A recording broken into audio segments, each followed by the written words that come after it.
You know what's funny is that we sat through that whole opening video and I didn't hear a single cheer or applause for any of these artists' names.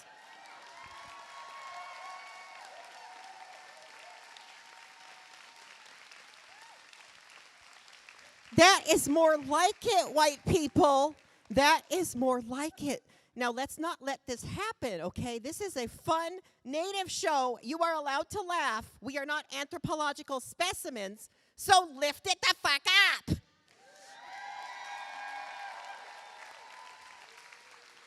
Okay, now pretend you haven't seen me yet, okay?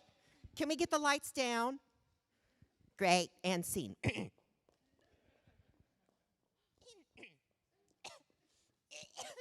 Lights!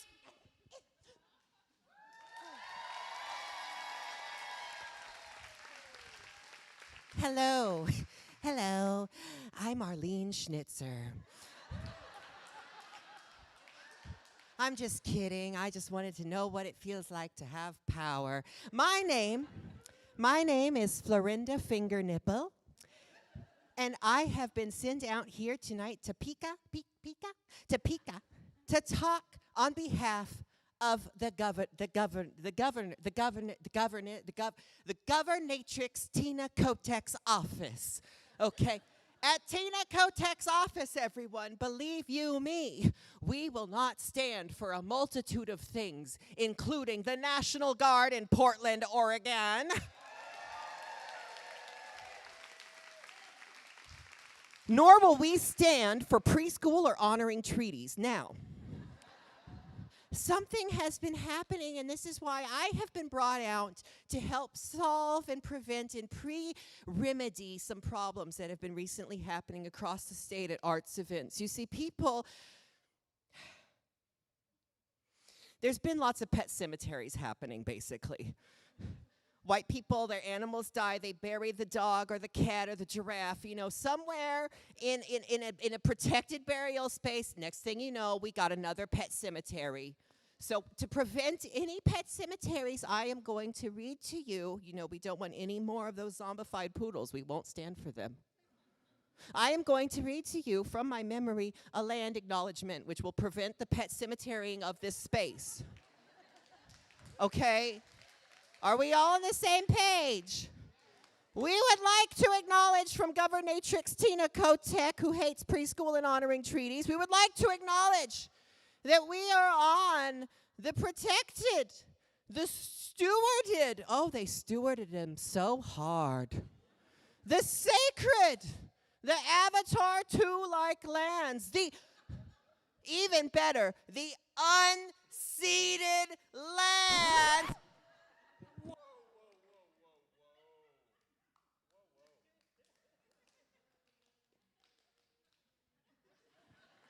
Whoa, whoa, whoa, whoa, whoa, whoa. It doesn't have to be like this. Huh? Yeah. You know, we have historians here in the room. We have historians who are, like, from here who can talk about this stuff. What? Like, it's going to be okay. I got it from here.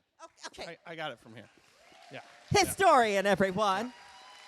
So, there we go. So, this is what we've got. right? We can talk about history, and that's exactly what I'm going to do today. I'm David Harrelson, and I'm going to talk to you about the Portland Basin, tribal perspective. So let's get that second slide. Yeah, look at that. Oh, man. This area of what we call Potland in our language, not Portland, has always been a place of abundance. But at the center of this space, not a place to live, at least not to our ancestors, although it became filled with settlers when y'all arrived. But our nearest villages to this place were at places like St. John's, PDX International Airport, Blue Lake, and the mouth of the Clackamas River. Downtown Potland was a traveling place to our ancestors, a place visited when traveling between villages or for fishing, hunting, and gathering. The indigenous people of these villages are known to us from the times of early settler contact and treaty making as the Upper Chinook or Kikch-speaking peoples known as the Clackamas, Multnomah, and Wathlala, or AKA Cascades. Maybe you have heard of their names before. 2 of the 3 Portland metro area counties are named after 2 of these peoples. The people of these villages signed the Willamette Valley Treaty of 1855, ceding this land, not unceded, in exchange for future commitments and obligations of the government. This is not unceded land, even if it can be seen as stolen. This land, being these peoples, does not mean that others, including friends and enemies, did not visit this place to trade, make war, or marry. It does mean that the people who came returned home, or were integrated into the culture and customs of this place. This is just an overview. I have over 30 slides, just like this one. We have thousands of years of history to review together. I know, this is a lot of information, but it's just the beginning. Whoa, whoa, whoa, whoa, whoa, whoa, whoa, whoa, whoa, whoa, whoa, whoa, whoa, whoa, whoa, whoa, whoa. It doesn't have to be like this. David, from here. Oh, thank you. So yeah, you're right. It doesn't need to be like this. Let's cut off this presentation, right? Let's just talk about place. So I'm David. I'm a Grand Round tribal member. My ancestors are Kalapuya from the Willamette Valley. And I have this job where I work for my tribe, and we work on cultural programs, and we do work all around our homelands here in Western Oregon. I'm also the vice chair of the Oregon Arts Commission, so I care a lot about the arts with all you and all the work that you do. And I sit in a lot of rooms where I hear really uncomfortable things about land acknowledgements. And so I just want to share how it can be authentic. You know, in order to do that, I think about home, the word ama. Kalapuya and Chinook have a word. It's ama, A-M-A-A, and it means home. And it also is the same word for fire, because to our peoples, fire and home is one and the same. But even more so, implicit in the way that we understand that language, is ama is to the center of something. What is to the center of a topic, an issue, a matter at hand? When you're in the home, the center of the home is the hearth. When you're outside, the center of the world is the river or the nearest body of water. And so there's directionality in our language. I mention that because this is a land of fire and water. This land that we have dammed and we have diked and we have taken away so much of the livelihood that it had, we need to remember what it was. And we need to remember a time when the Willamette River stretched back to 14th Street on the east side of the river. We need to think about these places within the context of the abundance that was known to our ancestors. And so when we are asked, how long have your ancestors been here? We say we've been here since time immemorial, since a time that literally no one can remember. And implicit in that are the oldest things that we remember. We remember the Missoula floods. We remember when the Willamette Valley filled with over 400 feet of water. We remember when devastating floods ripped across this landscape and altered it and changed the way it was. The waters rose slow enough that canoes could go out in front of them, people could run out and seek refuge in safe places. We remember the floods. You know what we also remember, and this idea of this place being so abundant with water and life, you couldn't go outside and hear yourself talking because of the sound of frogs and ducks.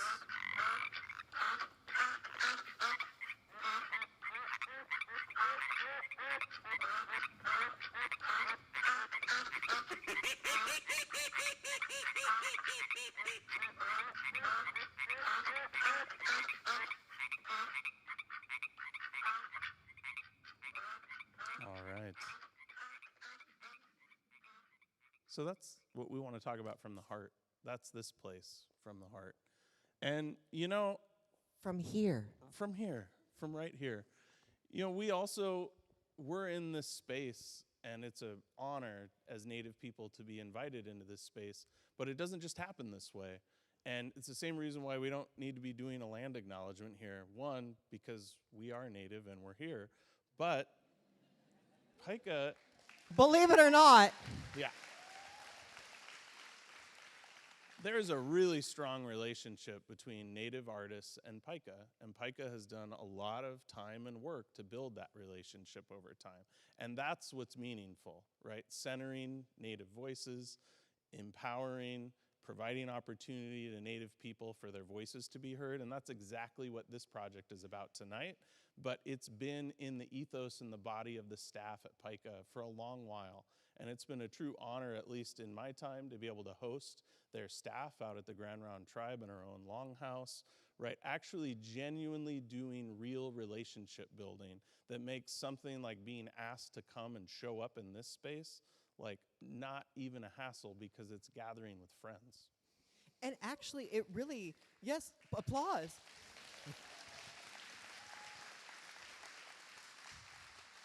This isn't like the, let's, like puff piece for PICA. We love PICA, but like this isn't just that. Like this is actually because, I don't know if you understand this, like PICA is really one of the only orgs that has actually reached out to people like us, people from here, and actually welcomes us year after year at TBA and asks us what we need.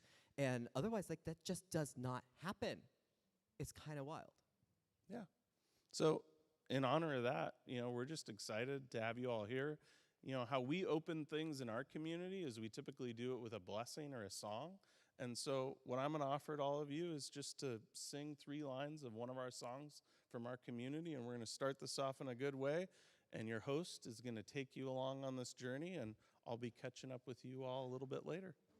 Anything else to say? Take it away, David.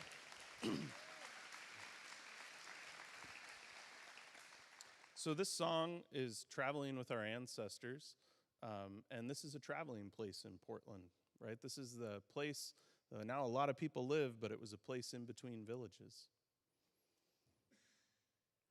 Oh, oh, oh,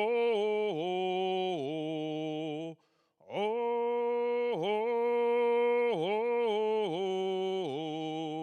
oh, oh,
Hayomasi, David.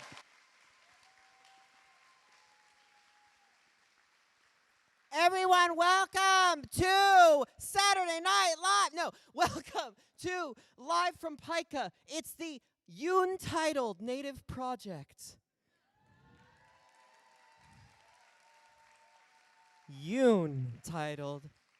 We couldn't think of a title, so we just called it Yoon. I am Anthony Hudson. I'm Grand Round of Celeste. I'm also sometimes a clown. She's not native, so she can't host tonight. No. So you get me tonight. However, I am sweating like a pig. So do you mind if I take the wig off? Okay, great. I am melting. I thought like, I'm like, okay, I need to do a show, but I don't know how to do a show. I haven't done a show since March. I kind of had a nervous breakdown. My mom went insane. Everything went horrible, and my life went crazy. And then I said, I'm gonna not kill myself performing. So I am here. Oh yes. Let's applaud for recognizing the bare minimum. So I was kind of hesitant. I thought, okay, I need a lot of wigs. And I didn't know how this tonight was going to go. And then on the drive here, on the freeway or the Autobahn, if you take German Duolingo, I was driving here, and I shit you not, there was Korn on the highway. Not Jonathan Davis and the new metal band Korn, but there was Korn, or as we call it in kindergarten Thanksgiving, maize. On the freeway, and I put my ear to the ground, and I said, grandfather, it's time. And now we're here celebrating Indigenous Native brilliance in Portland, Oregon, and placekeeping, because that doesn't happen. A little bit of housekeeping,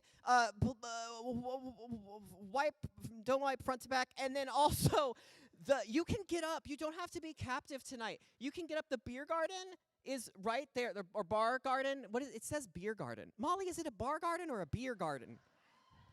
In Duolingo, it's a beer garten. Well, anyway, it's lit up now. Do you see that? Can we all make eye contact if you are so able? Great, bar garden. You can walk out there. You can get a drink. You can say, that clown is still talking. And you can go get a drink. Feel free to get up. Feel free to use the restroom. Just don't talk to me, and we'll have a great time. Are you all ready for our show tonight? You're gonna get a beautiful convergence. Hello, all of our live streamers watching here from across the internet, watching from at home on the res. You are going to get a night full of Indigenous people of place here in Portland, Oregon. You're gonna get people from our own tribes, like myself and many of my cousins and friends.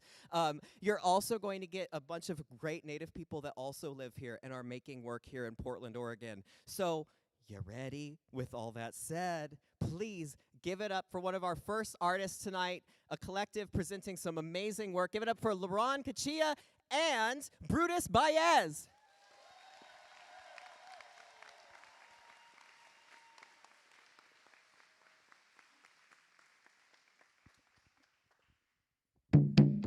From generation to generation, since time immemorial.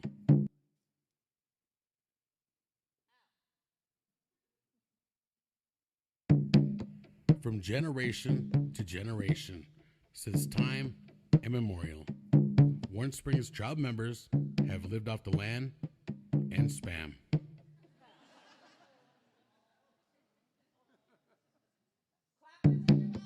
From generation to generation, since time immemorial, Warren Springs tribe members have lived off the land and spam.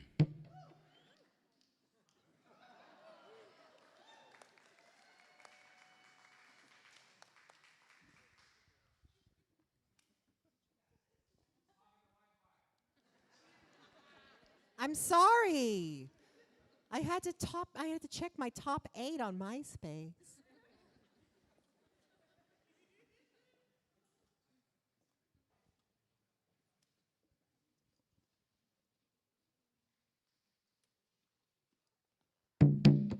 From generation to generation, since time immemorial, Warren Springs tribe members have lived off the land and spam.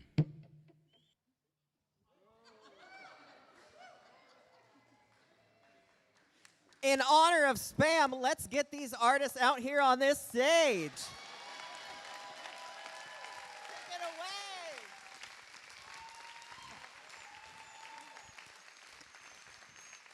Spam, y'all. Spam. Well, there was a short film that you were supposed to see, and it's a workshop video we did in 2 days. And hopefully we can find it online. We can send it to you. My name is LaRonn Katchia. I'm a filmmaker from the Confederated Tribes of Warm Springs. And we're going to go down the line and introduce ourselves here. My name's Ronald Kalema. I come from the Confederated Tribes of Warm Springs, Oregon. Just a new filmmaker. Hoping you guys enjoy everything we do. Nik Pachwai in me Tananma Wani Shash Datsalali Kushiapo Tumtki Wani Shash Kiana. Hello everyone, good afternoon. My Indian name is Datsalali. My English name is Kiana. I'm an enrolled member of the Confederated Tribes of Warm Springs. I'm also San Carlos Apache and Klamath Murak. Thank you. Give it up, give it up. How's everybody doing? Yeah, it's time to wake up. My name is Brutus Bias from Warm Springs, Oregon. I'm a Cancer. I like long walks on the beach and street tacos. Yeah, and I'm single for now. Yeah. Well, yeah, welcome everybody. Hope everybody's enjoying their night, and we welcome you guys for sure. So we're here tonight because we want to talk about empowering our youth in film. And one day, me and Brutus, I have to take you back a few years. I went to school at the Art Institute of Portland. I got my bachelor's degree in film, and during that time, I didn't really have a lot of support in the beginning years. But Brutus, he was into music at the time, and he needed some music videos. So we went and shot like 4 or 5 different music videos, and it was a great time. But as we're getting older, we realized we need more of us to tell these stories, and so we decided to start a youth workshop curriculum at the Warm Springs Community Action Team. And so far, we've developed about 4 or 5 different short films. We've had a narrative short film workshop, a documentary short film workshop. We've done some acting audition workshops with actresses like Harry J. Myers, who was in Killers of the Flower Moon. And we plan to bring more people to do more workshops. But let me see here. These are just some of the projects we've done so far. Abby Scott, she's a really amazing, talented basketball player out of Warm Springs. That was one of our documentary short film workshops. We taught the kids kind of how to set up an interview with interview lighting. But the whole point is to get these kids to learn not only the filmmaking, but also to create their own stories. And they now have access, with phones, a bunch of different camera equipment now than we used to have. We use little mini camcorders and stuff. But Abby Scott, this short film has just recently been picked up by the Portland Film Festival, and the idea is to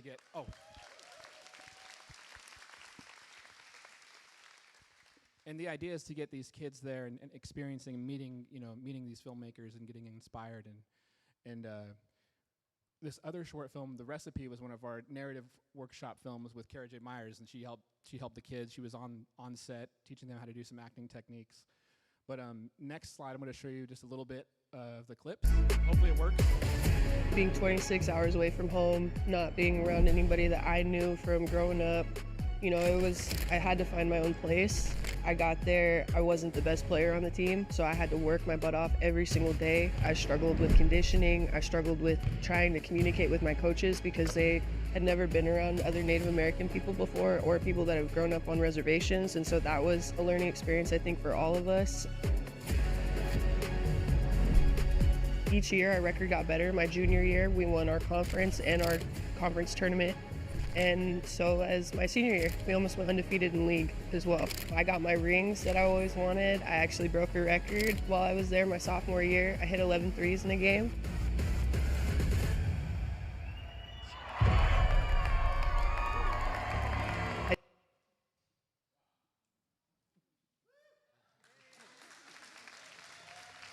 All right, so this is what we're looking for.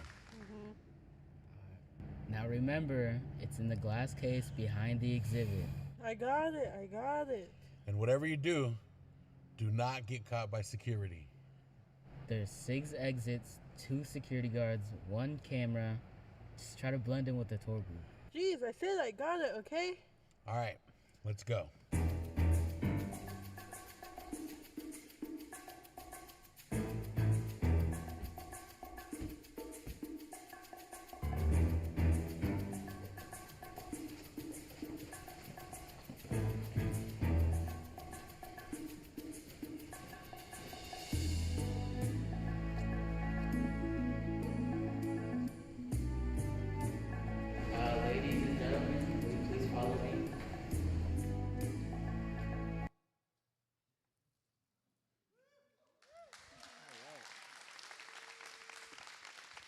So with the recipe, that last cup that you just saw,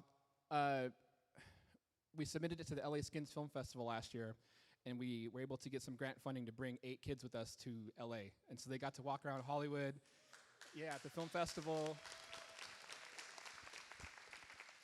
And they all got to see the film on the big screen. And I think just recording their priceless reactions was amazing. They were kind of poking at each other, laughing, making fun of each other. And then we had about 4 or 5 of them on the Q&A. And one thing we didn't expect at all, we went to the award ceremony, and they ended up taking Youth and Achievement Award. And so having those kids run up there and accept the award was a beautiful. And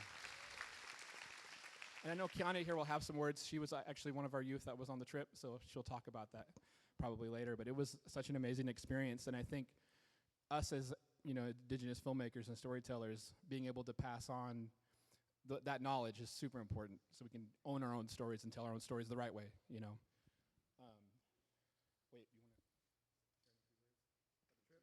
to? You're too shy. He's too shy. It's actually your turn to go now. Welcome, welcome. Yeah, that trip, it was real amazing to see the outcome of it. It also showed these kids, what they're capable of and how far they can go with it. So as extra bonus, we took them to Universal Studios and some other stuff, which I hate riding rides, but me and him got to ride the escalator up and down a few times, Best time ever. Yeah, we were too big to fit on the ride, you know what I mean? But we're working on it, But yeah, the workshops that we started, they actually developed into a summer youth program. Like their job for their summer was being in a film program. Like, all of us had the original jobs or the usual jobs. We worked as a secretary, played with phones and stuff like that as kids. But this led to an opportunity for them as their summer job to work with film. How amazing is that, right? And, obviously us having oral traditions and the backgrounds that we have, and one of the first things that LaRonn and I do at our workshops as well is we make them watch a documentary called Real Engine. Who has watched Real Engine? If you guys ever get a chance, check it out. Very good film about representation amongst our people. And so we obviously not only want to be in front of the camera, we should have the opportunity to write the script, also to be behind the camera in the editing station to do the final thing, right? And to present it to you guys. Yeah. And, all this, the kids throughout the summer, they created like 6 or 7 films, and we went through the tedious work of editing, which we all know sucks if you ever worked on a film, And, yeah, but, having them hear their own stories, having them, and even Ronald, he was in my class, he was my lead, to be exact, and he wrote and directed his own film. So we'll have access to that as well, yeah. One of the amazing things that we did with the community action team in Warm Springs was we created a YM Youth Center. And so at this center, we built a theater in there, and these kids, they get to make their films out of there, and we get to present it there as well. And there's other opportunities for youth to work in business, because, we all want to give our kids business, because you never know when your job or the funding will stop, so you also want to create businesses as well. So we created a photography program. We have a T-shirt printing program. And even sewing. Can you believe that? Their summer jobs were sewing. Look at this beautiful shirt, you know what I mean? Give me 2 drinks, I'll give it to you right now. Just kidding, just kidding. But no, it definitely led up to the impact of these young folks, and I definitely want to hand it off to Kiana and give her a chance to explain her life journey and how beautiful it is. Thank you. Thank you, Brutus. Thank you, Brutus. Hello, everyone. I am the co-founder of Wanawaiti-Klema, translates to River Runners in English. It is a 501c3 nonprofit organization run through the Warm Springs Community Action Team. Our mission statement is embracing the power of language and water advocacy through whitewater kayaking while providing a new opportunity to Warm Springs youth. So through their boats, they're regaining their connection back to our homelands. And since they are learning outside and not in a traditional classroom setting, they are more open and willing to learn our language. And we've had some successful trips in the past where our main goal was for them to introduce themselves in their language. And they were. So that's my nonprofit.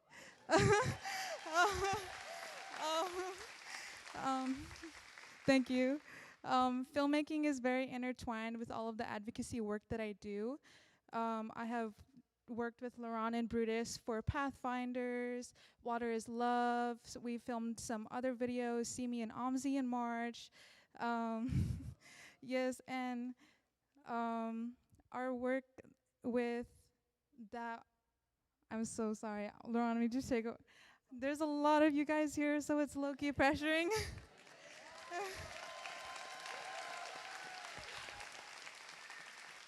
Thank you guys, thank you guys. Oh, thank you guys, I needed a second. Anyways, back to what I was saying. Filmmaking is very intertwined with the work that I do. So recently, I've been training as a whitewater kayaker to go from source to sea for the undammed Klamath. For the past, yes, the Klamath is down. So our last 4 years have been documented, and we are now becoming a documentary soon. And outside of filmmaking, I am a First Foods gatherer. I am a youth council president. I am an active member within our longhouse. And I strive to be a role model in all of these places. So me striving to be a role model, I want to show these youth that they deserve to be in these spaces. They deserve to have a place in this industry as well. Thank you.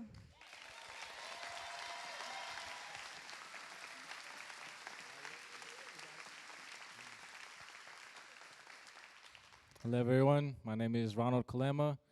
I'm also a hip-hop artist. I go by the name of Shorilla. Representing the next big thing. My name is Shorilla, Shorilla, if you want to look me up. I got into the filmmaking program with Brutus here because I shoot and direct all my own music videos, and I make short-form clips and whatnot. And I just started out on my iPhone, you know. That's how I shot my first music videos. That's how I've done most of my clips. So I heard about getting into this filmmaking program, and I figured, hey, this might be my shot to get some good knowledge, you know. And it's actually taught me a lot more than just music videos. I've learned, you know, a lot more exactly how to handle a camera, you know. Storytelling, there's a lot of elements that I've learned that have really helped me out. So being able to use this equipment, you know, rather than just a simple iPhone, it really helps you up your quality and you know, up your game. And I come from the Confederated Tribes of Warren Springs.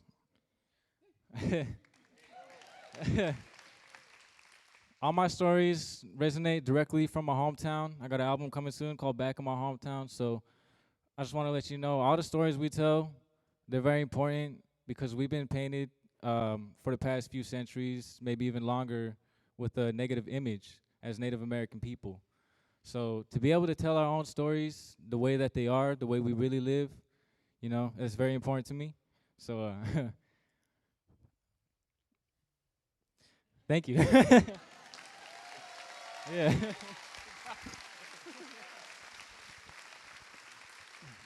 Well, when we were first asked to do this presentation, me and Brutus thought of, you know, the folks who would best represent, you know, our youth who take these teachings and move forward in an amazing way.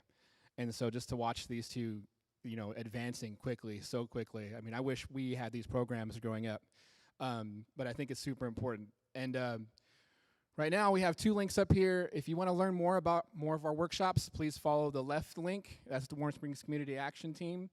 They actually post their videos as well. I hope you can watch Spam is Life. It's amazing. And then this one's my website if you want to bring us out anywhere to do the workshop. Yours are at wherever you are at. Bruce, you have any last words you'd like to say? Yeah, definitely. I mean, if you guys want to bring us to your guys' hometown, your guys' communities, or even pass our work on to other folks, definitely take a look at these links. Like you said, you can follow us along on all our journeys and stuff. We're not going to stop no matter if you guys hire us or not. So you guys are going to see us anyway. You know what I mean? Right? Yeah. But I definitely want to give a big shout out to the youth that we had brought because we want to pass the baton on to them. You know what I mean? Thank you.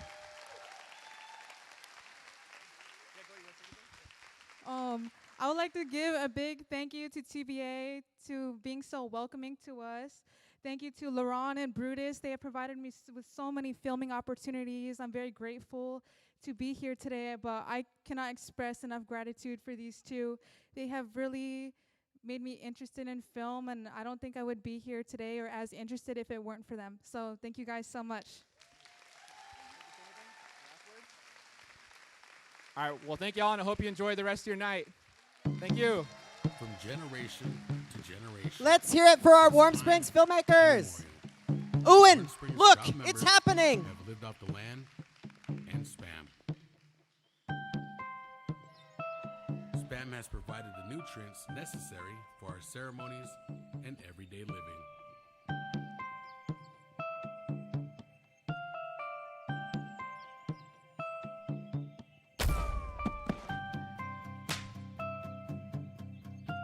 Spam is not only available during the hunting season, but available all year round. Many spam diggers go out through the rugged terrain and territory, seeking the best spam in the Pacific Northwest. The freshest of the spam can be found in the bottom depths of the Warm Springs River, near Hee Hee Butte.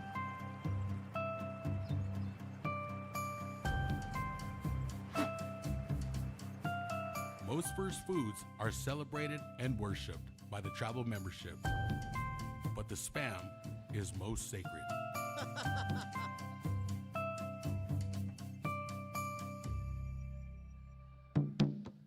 Spam is more than just a meal.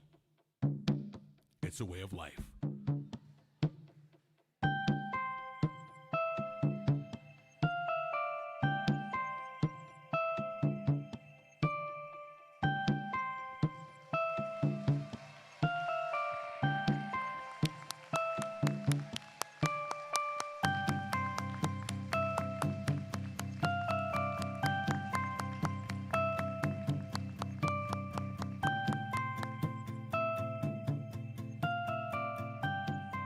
Let's give it up one more time.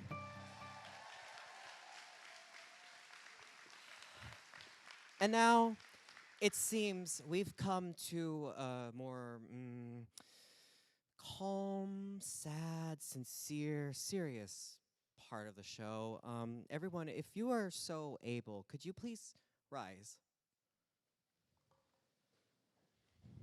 Thank you. You're doing good. And then, if you are so able, could you please bow your heads? And I'd like to take a moment of silence for all the white women that I have held back from greatness. What's funny? No, what's funny? No, okay, bow your heads. Bow your heads. Don't look at me. Don't look at me unless you're filming me. Thank you. Thank you so much. And now, a moment of silence for the white women I've held back from greatness. You guys, what is funny? No, why are you laughing? Bow your heads. And a moment of silence for all the Karens whose days I ruined. You guys, what is funny? Sit back down, sit back down. Now, are you ready to hear about how to make some change? And I'm not talking about 10s, 20s, Buffalo nickel. No. I'm talking about welcoming out one of the fiercest angels I know. Give it up, everybody, for Steph Littlebird.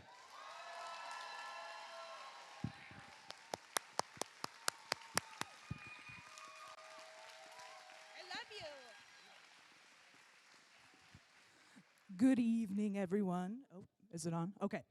Hello, everyone. My name is Steph Littlebird. Thank you guys so much for being here and supporting Native art. If you don't know, the Pacific Northwest is in a renaissance of sorts with Indigenous makers and creatives, and you are in the heart of it right now. And so I'm just so proud to be here with all of these other amazing Indigenous creators and be able to share some of my work with you here this evening. Can I get the next slide?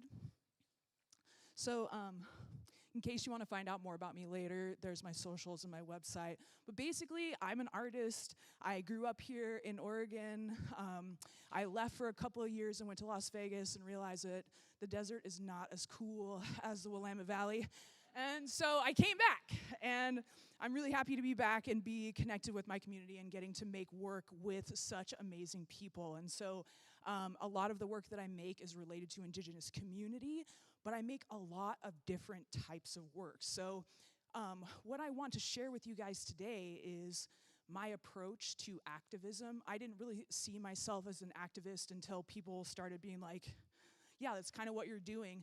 I just like to make work about shit that I'm passionate about. And so for me, that is the people in my community, but that's also the broader community. That's all human beings. And so the work that I make is very much rooted in the idea of making the world a better place. And so I'm going to share some of that with you and hopefully inspire you, because I know there's a lot of creatives in this room, to take what you hear from me today and take it out into the world, and maybe there are ways for you to incorporate activism into your own life, in your daily lives, okay?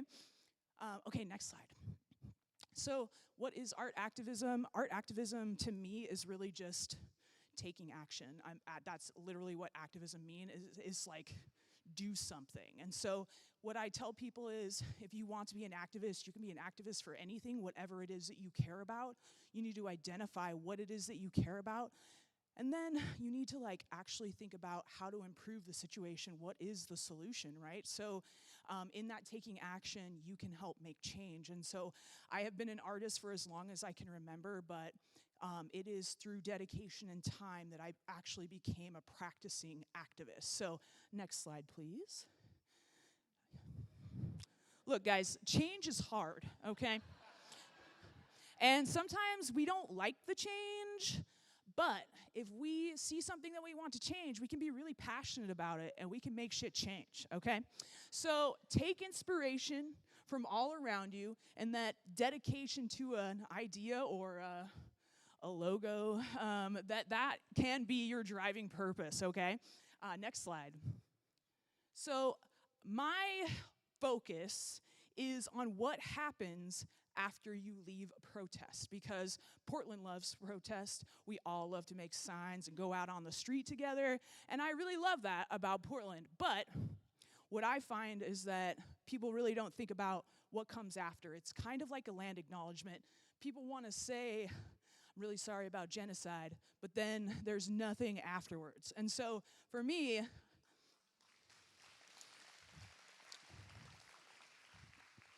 I think the idea of going beyond the land acknowledgement, going beyond holding signs, and really thinking about how we incorporate these changes that we want to see in the world literally into our daily lives. And so I am very privileged to be able to think about these things and do this in my work as an artist, and in some cases get paid to be an activist.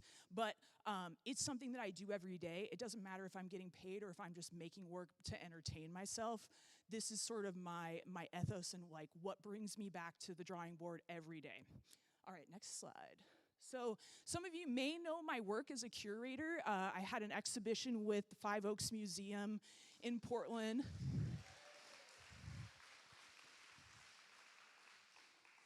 This is my very first exhibition. This is Calipoian Land, and one of my collaborators for this exhibition is actually in the room today, and they are one of my biggest supporters. And it isn't without people in institutions like PICA, like Five Oaks Museum, believing in Indigenous voices and our ability to tell captivating and authentic stories.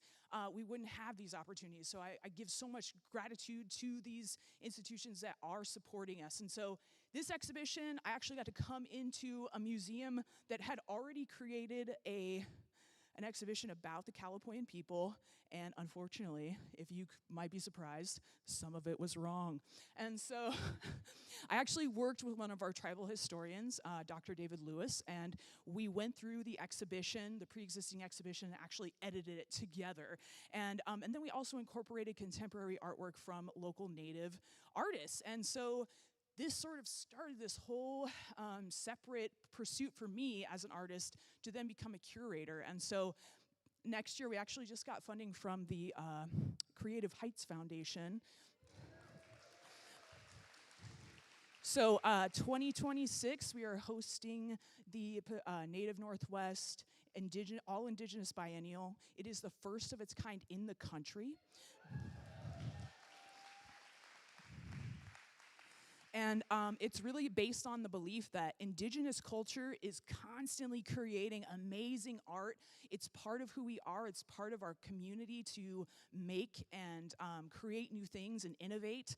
And so I really believe that we should be committed to looking at that community regularly instead of having to beg for time in a gallery every year for a month or something. I really want to commit to showing the amazing thinkers that come from this community, particularly in the Pacific Northwest. It's very special here.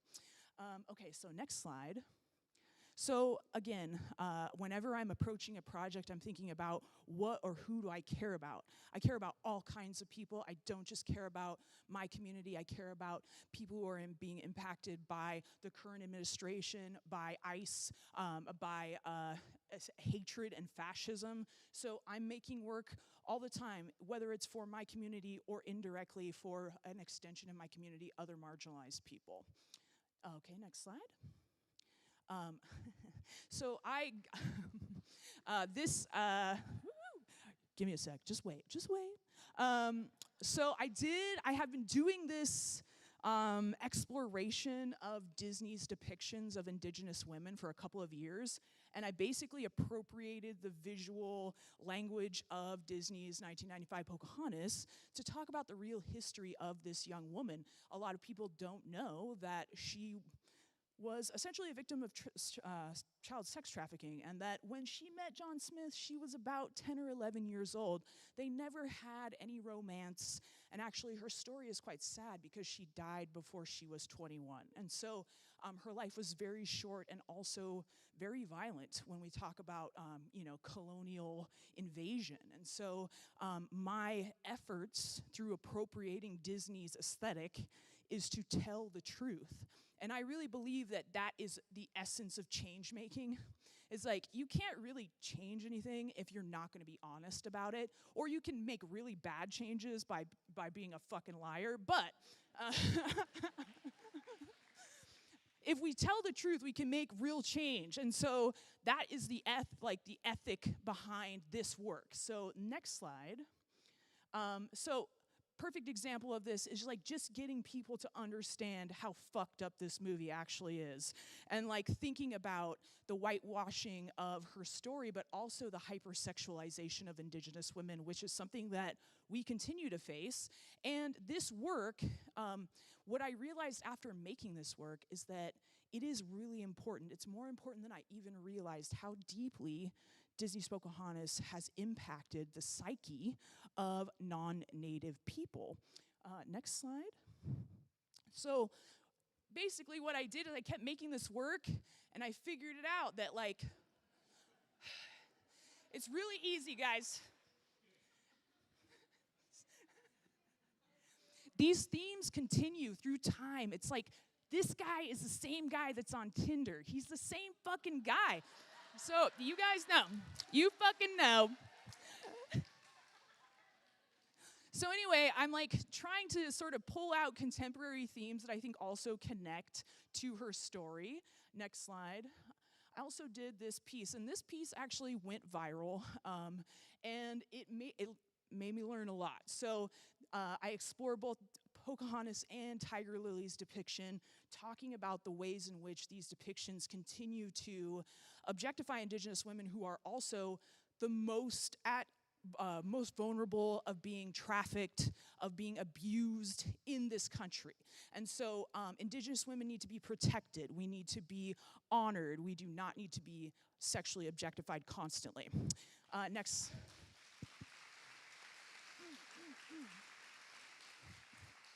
So a downside of making this work is that it makes white men really fucking mad. And so I have this guy, Solid Snake.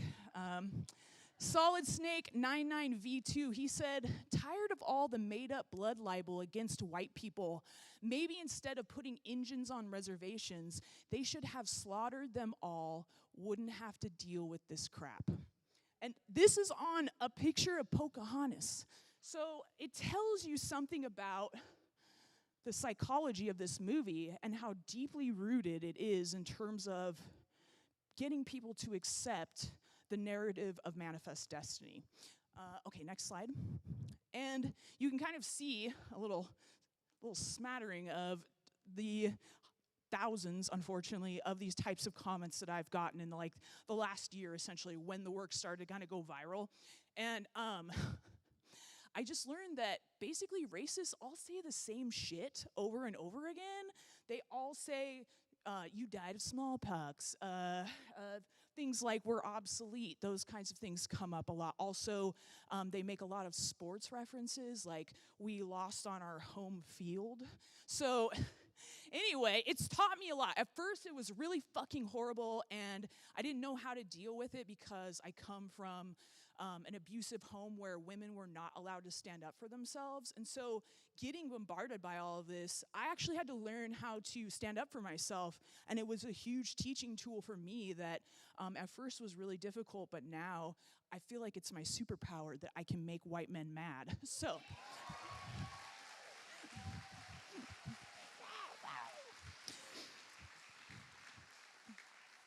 Okay, next slide. And sometimes when I'm fucking mad, I just make work about being mad, you know? So sometimes I'm looking at historical references, the cartoonists, the political cartoonists of history, all of them have been targeted by the regimes of their time, but they're important contributors to our, sort of remembrance of history and these despots that we are all being subjected to. So anyway, the work can take on many different forms. Next slide. I just did this collaboration with the Oregon League of Conservation Voters. This was installed at Timberline Lodge just a couple of weeks ago. And we're raising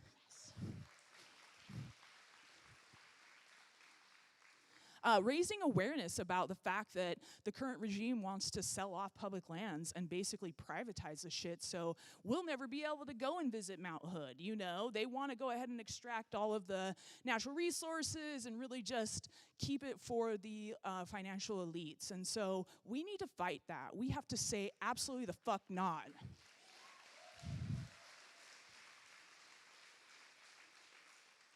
That's another reason I'm so glad to be back in Oregon, because Nevada is still very red, and people care about the public lands out here in a different way. And so we have to fight these things because if we don't, we are going to lose them, and we're going to lose them very soon. And so raising awareness about these things, even if it isn't about Native community, it's about my entire community, right?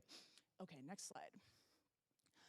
Another community I'm very passionate about is migrant workers or undocumented workers, because they are the most invisible, and they are doing lots of really hard work every day in this country, and they are taken advantage of, and they are exploited, and then they are degraded. And so I got to do this collaboration very recently with the National Day Laborers Organizing Network, and created this custom bandana for them that they're going to give out to day laborers. And so I'm just so excited to make work for them.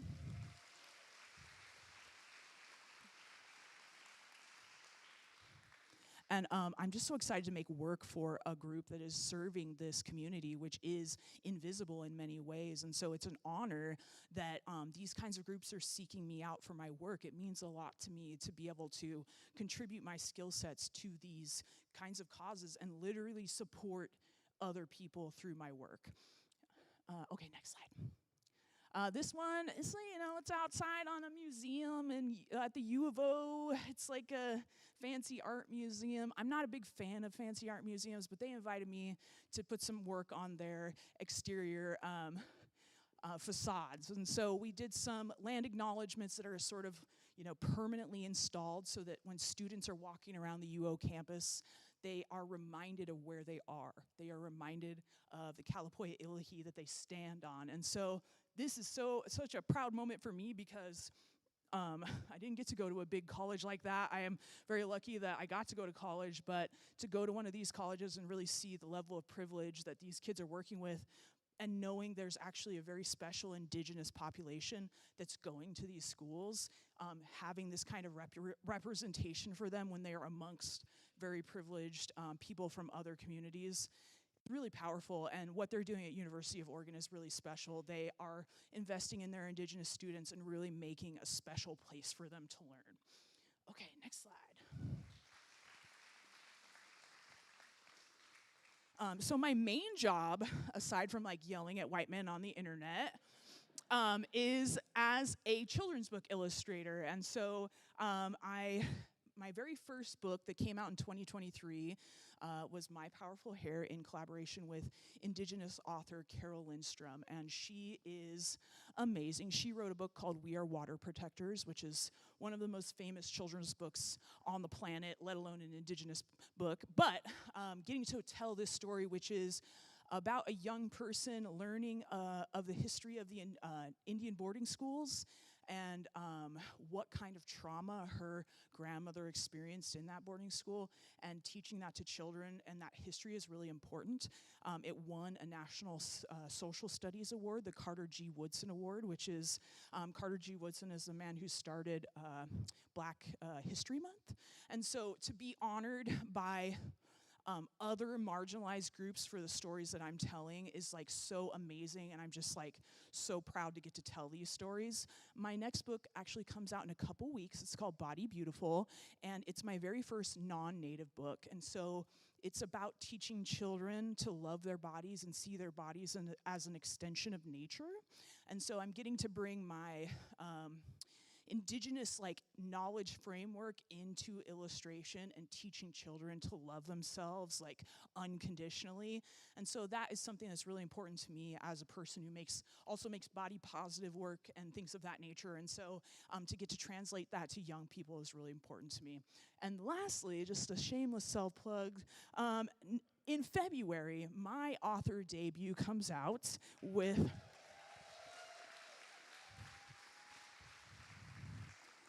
it's called You Are the Land, and it is going to be published by Penguin Random House, and so it will be available everywhere.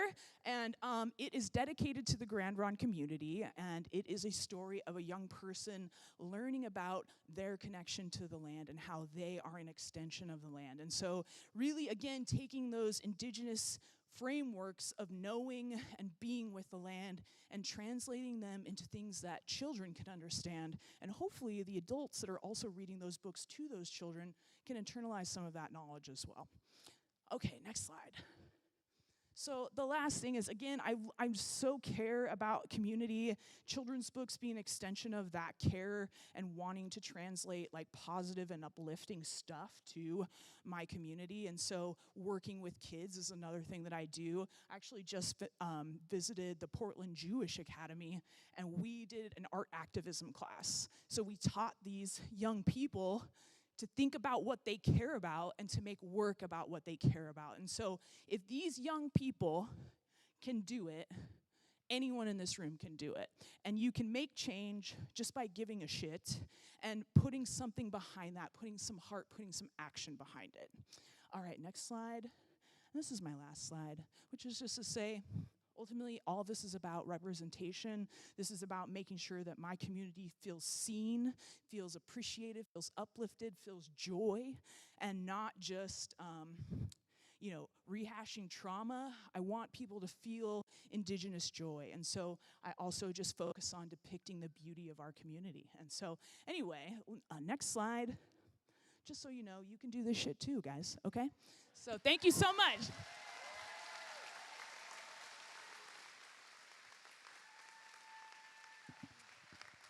Give it up for Steph Littlebird!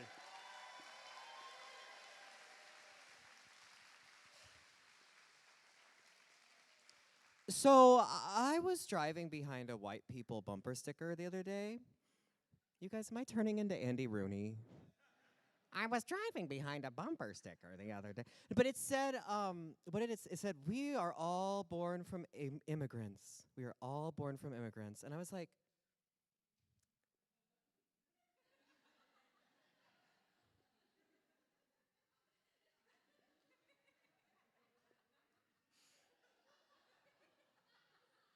are we though? Don't mention the land bridge to my dad. Anyway, let's keep this night moving. Are you having a good time? All right, let's hear it for another Grand Ronde Select's cousin. Give it up for Leland Butler.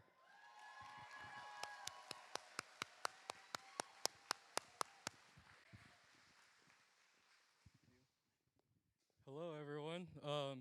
Leland Butler. I'm Grand Ronde, Siletz, and Yurok. I live out in Grand Ronde country. A lot of beautiful words being shared tonight, right? A lot of good words. Yeah. A lot of connections being made for sure between the different presentations so far. I'm a photographer and I sing as well. And I wanted to share some of my photos I've made over the last couple of months. And I decided to do something a little different, something out of my comfort zone, because why not, you know? Try something new. Yeah. So I made a visual poem, is what I'm calling it, in video format. And roll that now.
Good.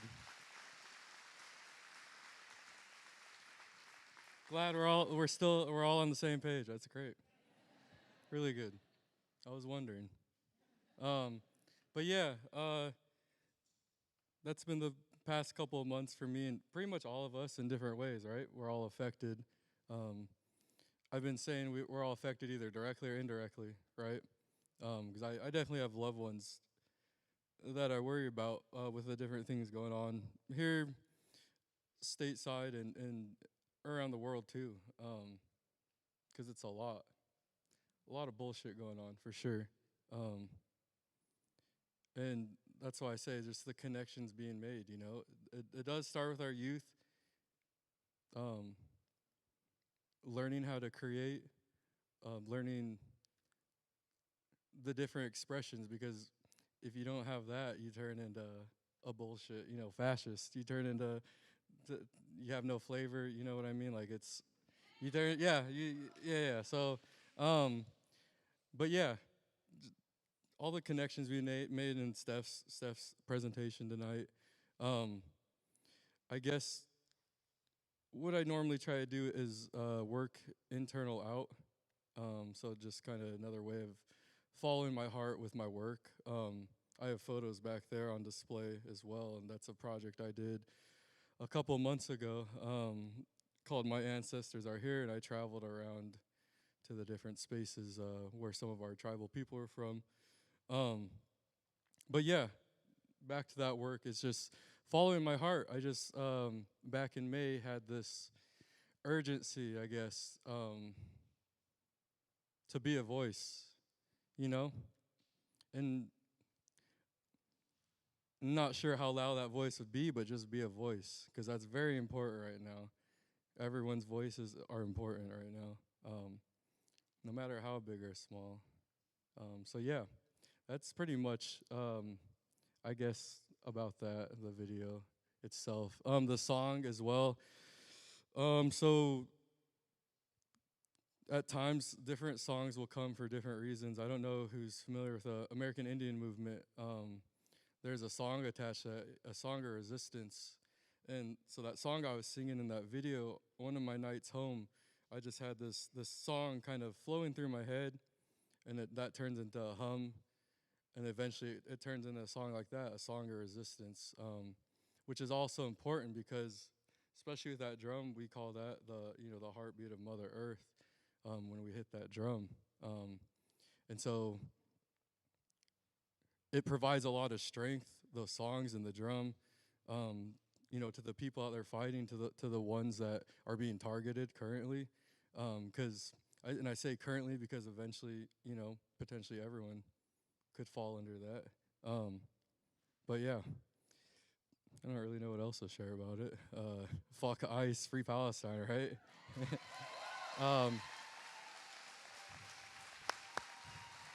Yeah.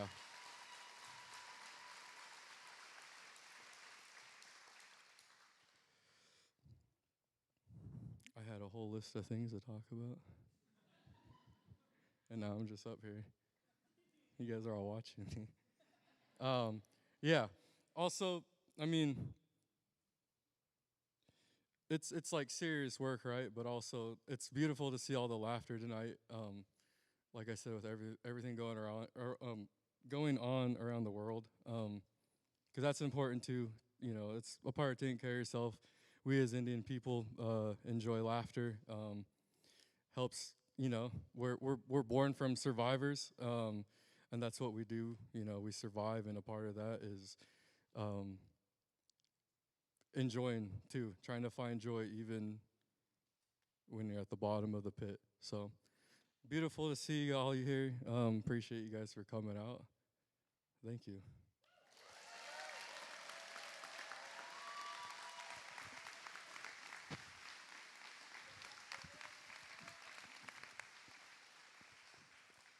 Give it up for Leland Butler, everybody. Oh, look. I'm running for president.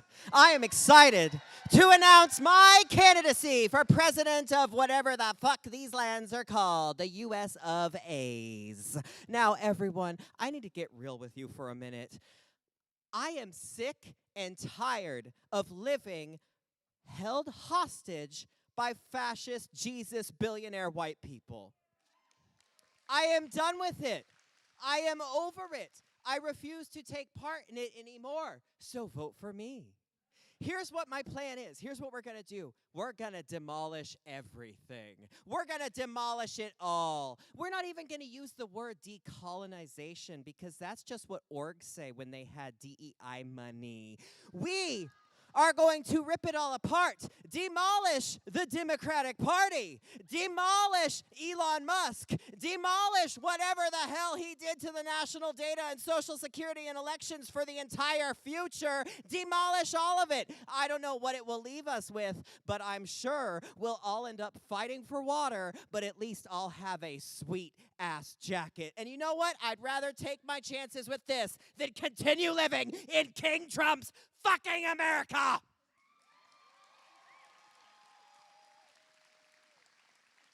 Are you ready for our next artist? Give it up for the one and only Kanani Miyamoto.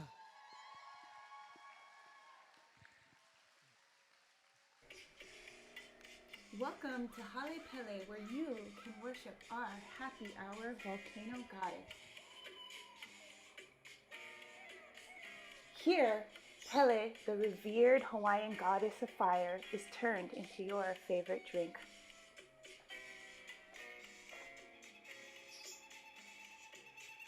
Oh, and don't forget our weekly chef specials. This week, King Kalakaua roasted chicken with authentic Hawaiian pineapple.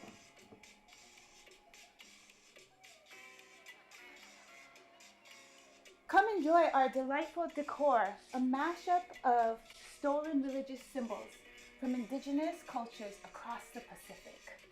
Join us at Hale Pele for exotic island fun, perfect for that date night.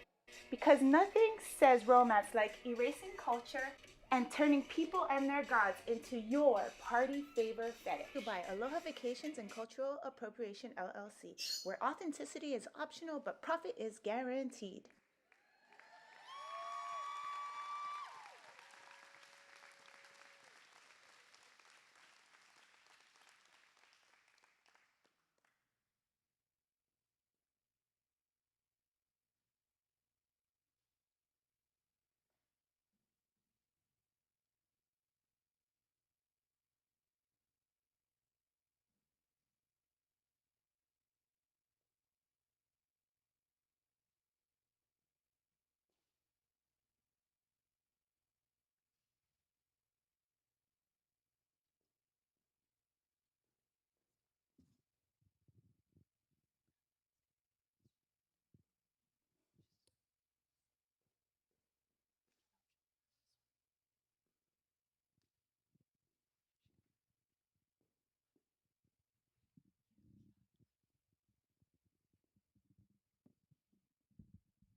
Welcome to the house of the Happy Hour Volcano Goddess, a shimmering mirage in Portland.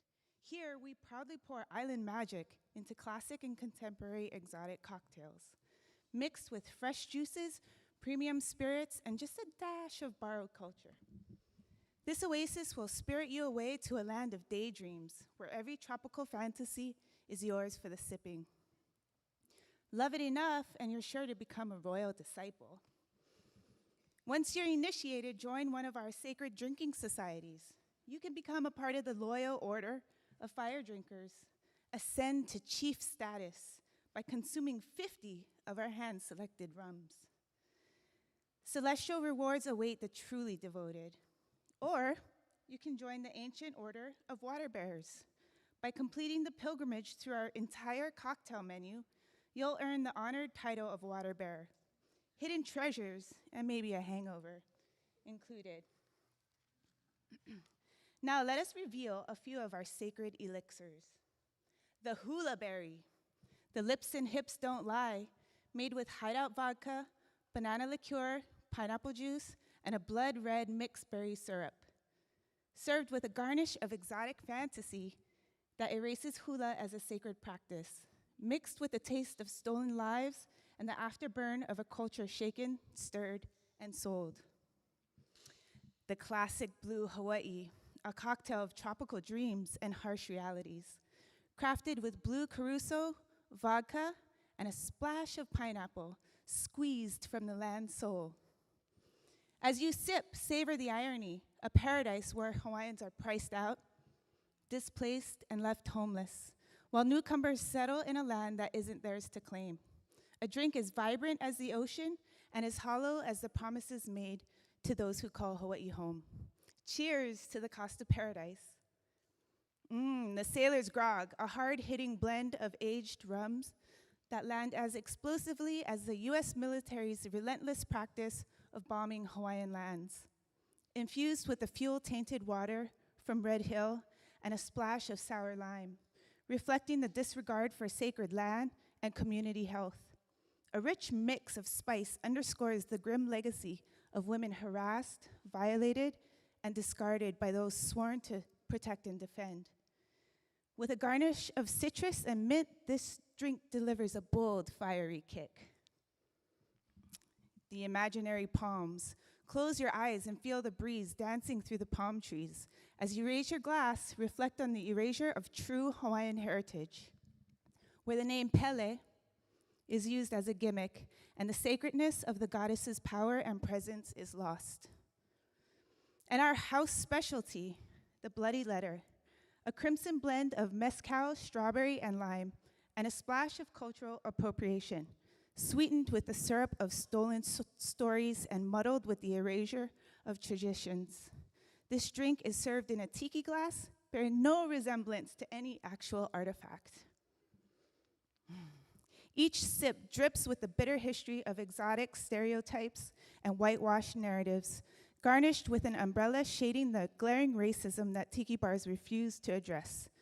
The Bloodletter invites you to drink deep and ignore the cost of taking a culture. So while you sip our sacred elixirs in this house of make-believe, remember, behind the umbrellas and fire-breathing mugs are real histories, overlooked, silenced, and rewritten. Hawaiians have been connected to the Pacific Northwest since 1787, long before Portland ever dreamed of paradise in a glass. So welcome, dear guests, to our island escape, where a cocktail can borrow gods, languages, and traditions for your night of fun.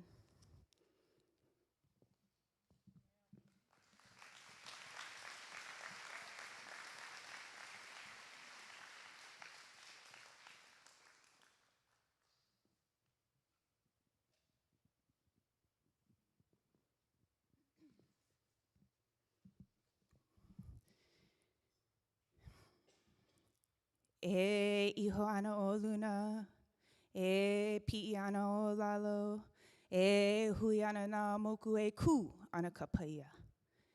E iho ana o luna, e pi'i ana o lalo, e hui ana na moku e ku ana ka paia. E iho ana o luna, e pi'i ana o lalo, e hui ana na moku e ku ana ka paia. Thank you.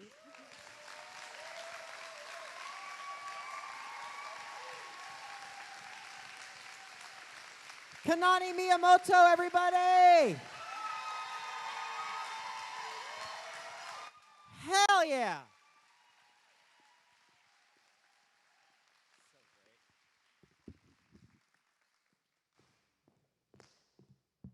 Oh, look, it's 90s stand-up comedy night. Hi.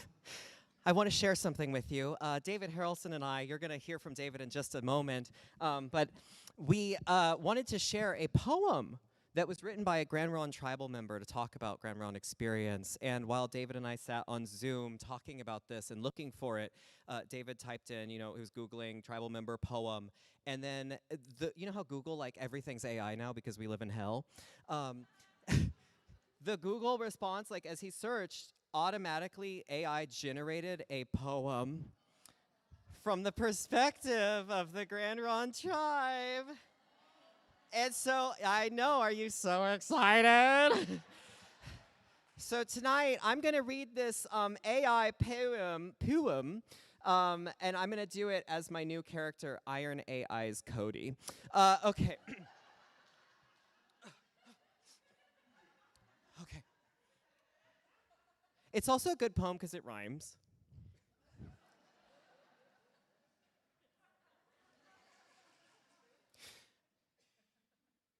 On these lands, where the season turns anew, a tale of resilience echoes through and through. But listen closely, a whisper in the breeze of trauma carried through ancestral trees. The Grand Ronde, a tapestry woven deep with stories of struggle, secrets they keep. Forced from their, what's funny? Amber Ball.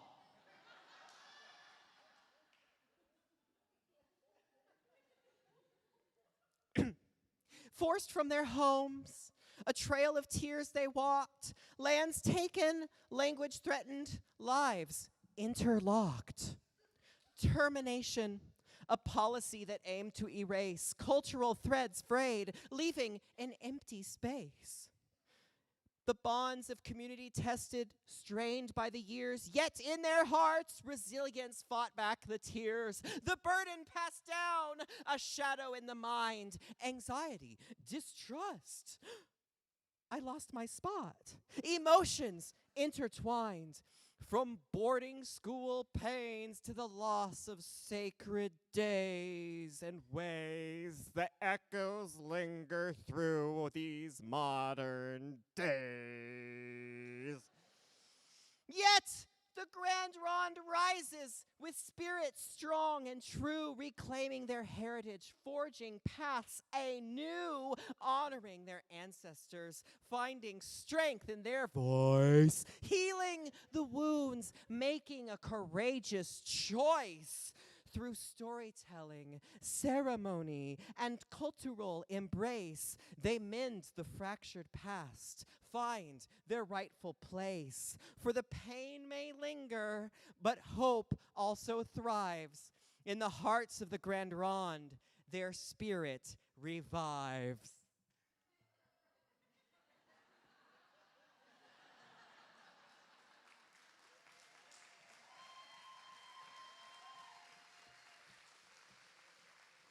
Give it up for David Harrelson, everyone.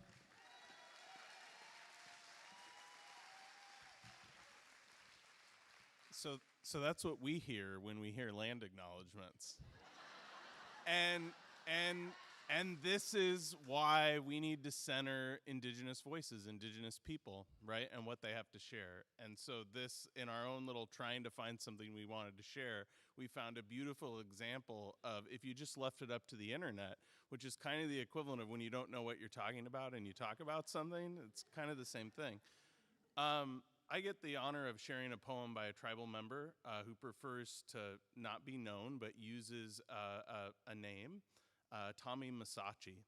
And so I have a poem to read by Tommy Masachi, Intergenerational Trauma Concerning the Grand Ronde Community, a case study. We called it Scrubbing the Indian Off You.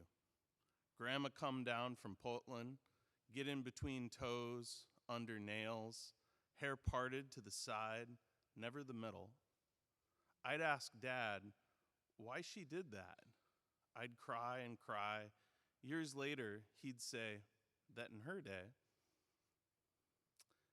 day, Grand Ronde was real bad. Dirt floors, those dads with their daughters, that story of that woman driving around for days. They found her baby in the back seat. So, me and my brother, we'd argue over which was our Indian half, my left or his right. Dad said we didn't have to take sides.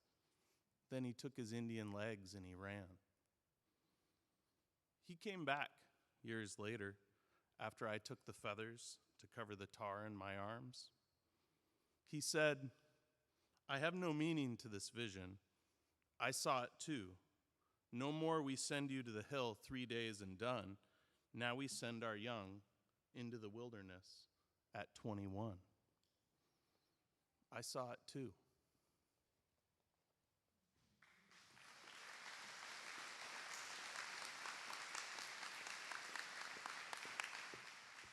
Thank you, David. And now let's please welcome up to the stage. And she's allowed to make sounds this time. Amber Ball, everyone.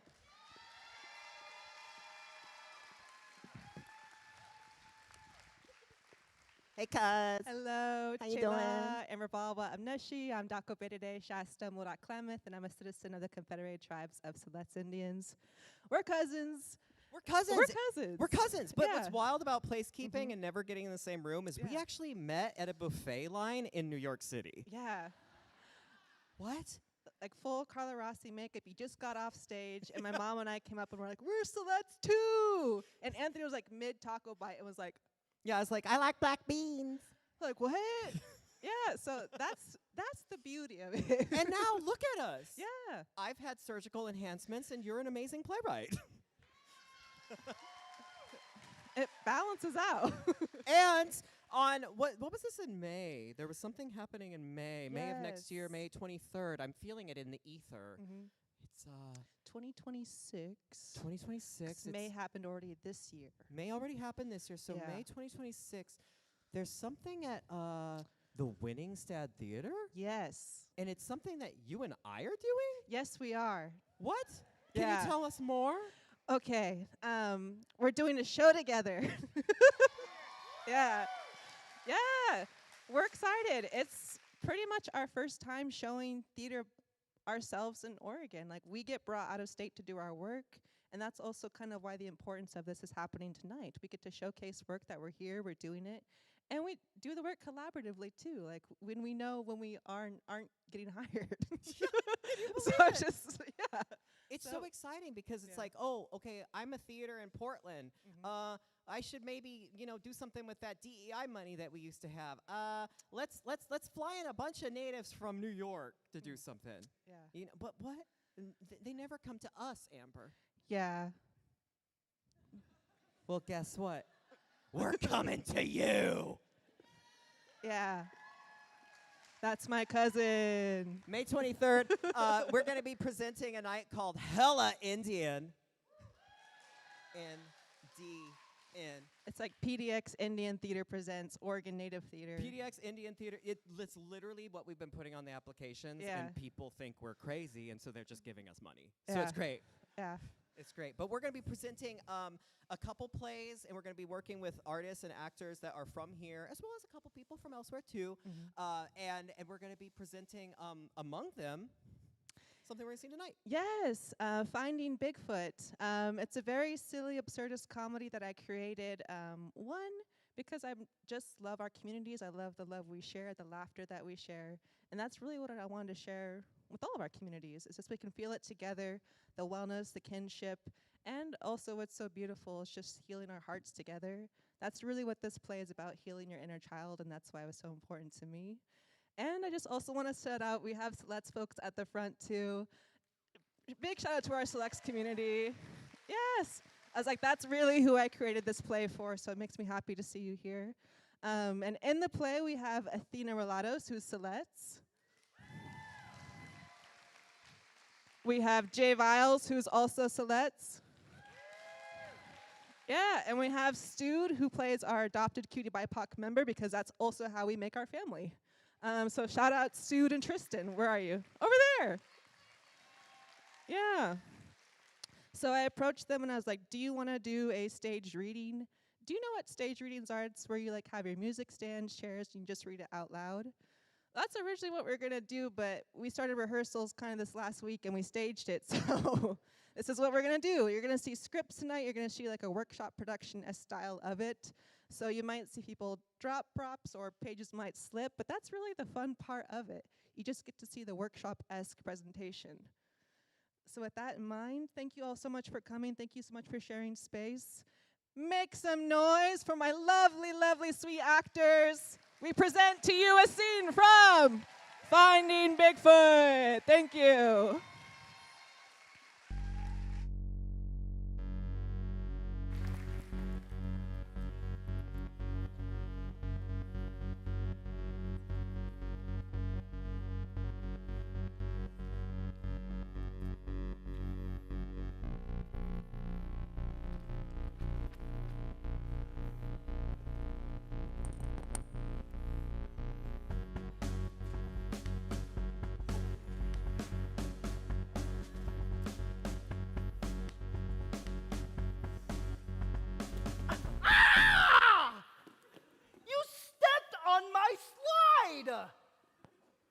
This way.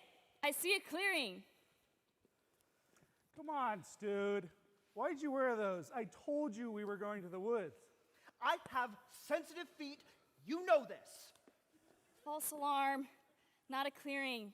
Even more densely wooded area. They have no traction.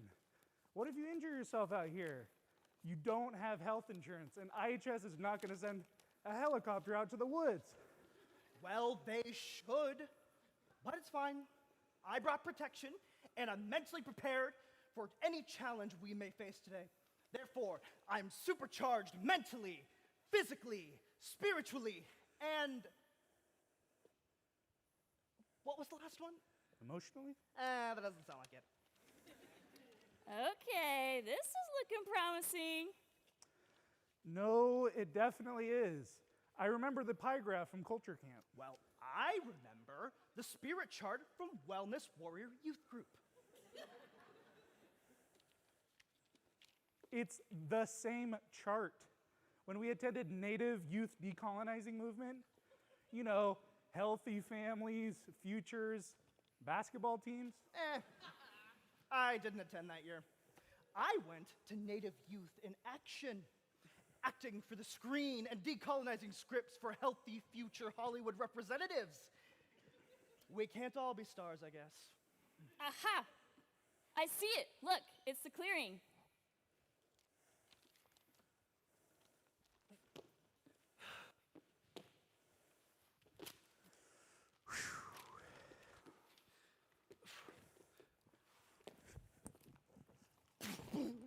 Dude, I'm gonna kick your butt, I swear. After you, cuz. Can't do nothing with this. What are you talking about? Yeah, there's more where that came from, too. Hey, quit it and come look at this.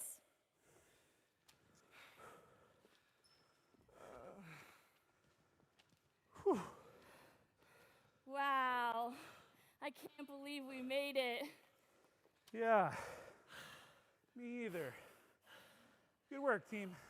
I can't even remember my own name right now.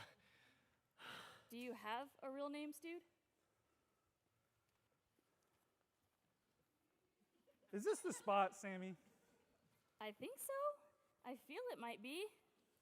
You feel or you know? You feel or you know, Sammy? I think so. I don't know. It looks like the picture. Grizzly Bear Peak, 1999. Grandma Margaret and Sammy. What if this was a mistake? What do you mean? What if I wasn't supposed to do this? Whoa, whoa, whoa, whoa. I want you to take those negative words, cousin, flip it and reverse it. What did Grandma Margaret always used to say? That we were always meant to go home? That's right. And where are we? Southern Oregon? The homelands. Okay, come here to the overlook and take a look. Okay, but first, close your eyes. Now, take a deep breath. Open your eyes. Everything the light touches is your homelands. That's the Lion King. I'm pretty sure that's Grandma Margaret. No, I'm positive that's the Lion King.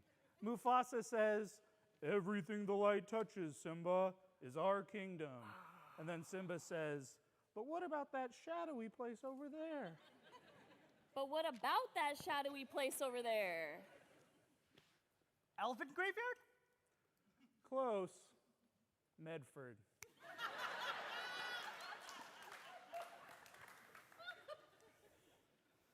But you know, it's a lot more beautiful than I remembered.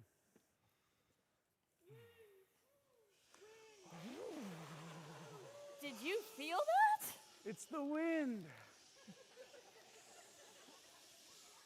Yeah, native creatives in nature, they tell us the land remembers us too. Maybe that's the way of the land saying hello. Hello! You gotta say it in Indian. I don't think the land knows English. Wouldn't it though? There's land in England. Does that make white people indigenous to England then? No! How come? The land disowned them. Forever? Yeah! Blocked and changed the number. Chela! I wanted to thank you both for coming with me. I know we haven't seen each other often these past few years, but having you both here means the world. Of course, cuz. You called and we answered. That's what family does. Plus, it's not every day you get asked to go on a once-in-a-lifetime trip to find Bigfoot. But like, seriously asked. I mean, I was on the phone like, sure, Sammy Whammy, we'll find Bigfoot. And then you showed up with the van packed. I know, but I guess what I wanted to say is you didn't have to, but I'm glad you both did. Us too, little cousin. You know, I'm sure it's what Grandma would have wanted. Campfires, bonding, and all three of us searching for that big, hairy, stinky guy. Ah, yes. Cousin Ted. Well, in the spirit of discovery and adventure, let's go do our supply check and set up camp.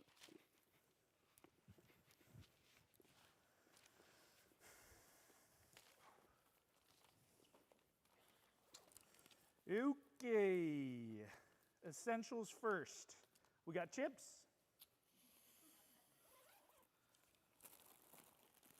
Onions, check. Awesome. How about monsters? Sugar-free. Was that a test? Yes, and you passed. Well, that's all our food supplies accounted for. Now we got tools next. How about a camera? For a Bigfoot selfie. yeah. Check.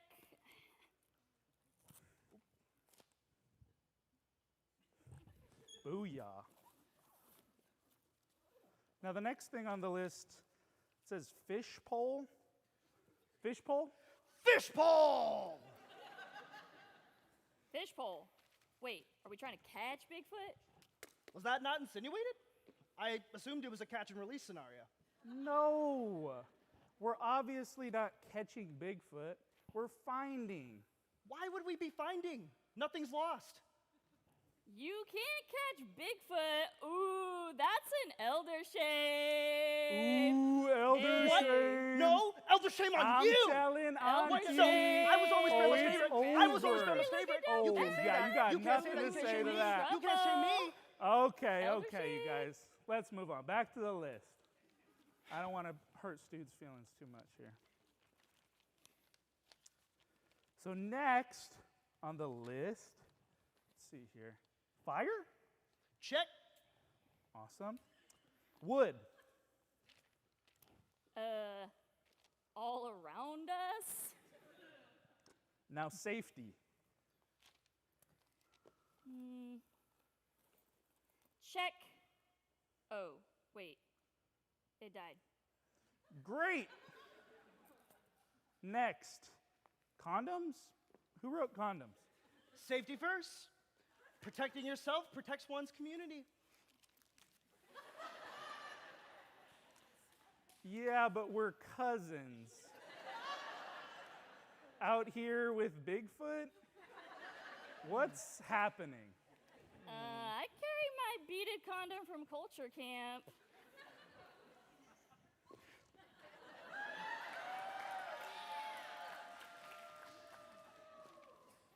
It's my lucky rabbit's foot. I get it, dude. Wait, why does everyone have condoms, and why is that one beaded? See, Sammy gets it. Like native men, they just don't understand. Ain't that the truth? Right. Well, I guess that's enough lists for now. Because that's all that we had written. Let's go get some firewood. Hoo-cha! Oh, bring that in here. Hoo-cha! Hoo-cha!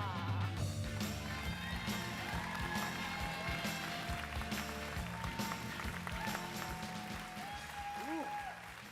I feel a shift, a tremble, a change. Could this be an awakening?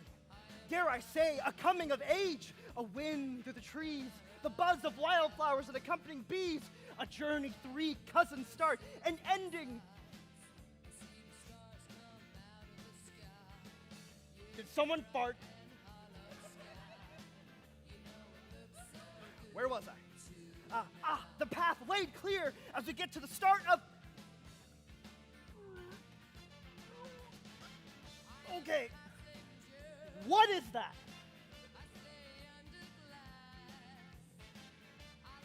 Fishbowl?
Give it up for Woodrow Hunt, Olivia Camfield, and the Portland All Nations Canoe family.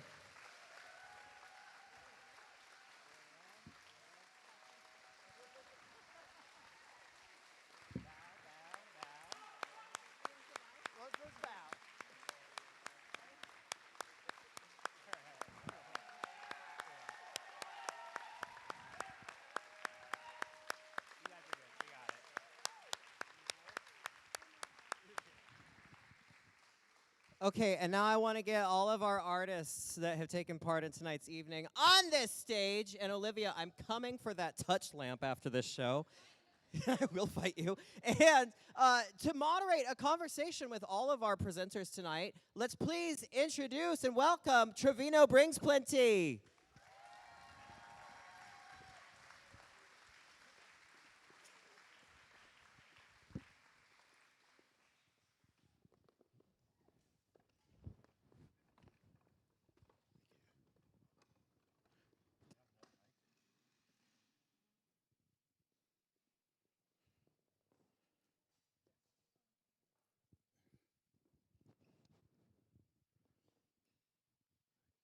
Good evening, everyone. Wrapping up our evening tonight, all these great performances, great ideas being had. Hopefully folks are walking away illuminated by this experience. One thing I do really appreciate now, supposedly we're post-COVID, right? The sights, smells, and heat of being in person for a lot of this stuff. You know, having been in the Portland area, I've gone to other art performances or music shows, whatnot. That part of human connection, I think, is really important. And so it's great to have a showcase like this where we can have Native artists working right now, doing what they do, and presenting it to everyone here. And luckily, I think we had live stream as well. So for folks who might be on the YouTubes, they can come along and check out what's happening there. And so for us later on, hopefully we can go back and review. I know I probably won't review my spot right now talking because this is really embarrassing to hear myself and be super critical, but I'll go back and look through the performances and, you know, catch these names and make sure I follow what's going on with the work they're doing. This is another opportunity, as with any of us, as part of being a community, as being creative people, Native creatives, we are tapped into other folks in the network. And so getting to know one of us, we might know someone else, similar to how Portland is 2 degrees of separations, right? So same thing in Indian country, especially working within the arts, we have the same pretty small network that our web of connections that we have with each other. So just know that that's happening. So I'm Trevino Brings Plenty. On the program, it has just Lakota. I'm enrolled in Cheyenne River Sioux Tribe. I always think it's kind of strange to say I'm just Lakota because that's the language. The actual people I'm from are Minikoju, and if we want to go into the other bands, Oglala and whatnot, it's always, I think for me, it's strange to list off all our tribal backgrounds because you're telling everyone who hooked up with who. I mean, I'm kind of modest sometimes, but that's basically what it is, right? And then if we want to go into records, we can see how long they've been together, where they moved around. But with that, always there's secrets there too, right? I know for myself that happened. I did a DNA test and found out, some things I didn't know about are different. So this is part of our lives as Native folks and being in community. And, you know, as we are here in the Portland area, this confluence of arts, confluence of Native people, and, you know, as we go through, you know, settler colonialism and the operating system of capitalism, we're always critiquing the world around us, right? So, like, we're under the umbrella of a giant, I mean, it might get a little weird, but under the umbrella of a giant Fremont Bridge, right? So Fremont, John C. Fremont, famous Indian killer. How do we deal with this, right? There's a street in Portland called Andrew Jackson Street, another famous Indian killer, right? So for us, it's the settler colonialism is happening all the time, and you have reminders everywhere around. So it's good to be in a space where we can start to have these critical thoughts and conversations about what do we do next.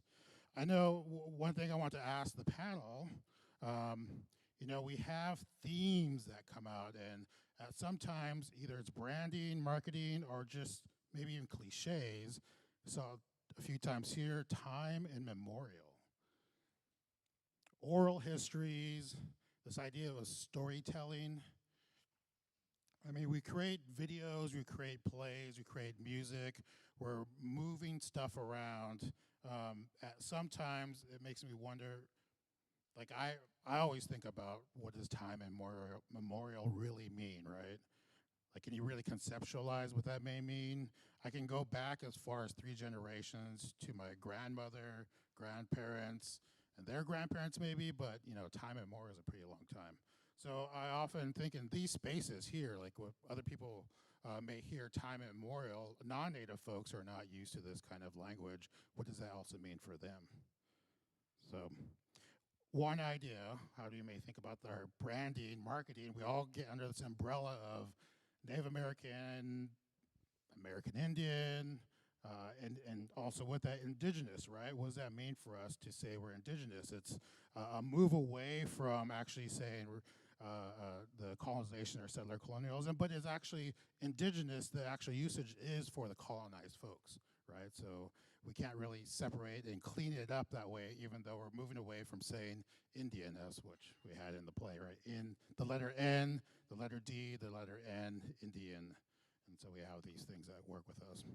So I'm curious, and folks, and you know, everyone's at different points in their understanding of how they relate and taking this knowledge of being who we are into the work culturally or even just personally. How do we develop our stuff? I know some folks talk about that in their practice and what have you. Other things to think about is this idea of Indian, American Indian, Indigenous, but we can only do this if there's economies behind it, money behind it, right? And so it's not that we're getting paid a lot of stuff, but we're in a functionality of economies around us to make sure we are able to bring this stuff forward to folks and have this engagement and this opportunity. And not everyone can have access to this too, right? So we think about, you know, for me, I have a orientation towards poor people. That's my class standing. That's my how I orient myself towards, as we talk about activism, I focus in on that. How do we make a great society for poor folks? That means healthcare for everyone, education for everyone, housing for everyone, all these things that would make a great society, right?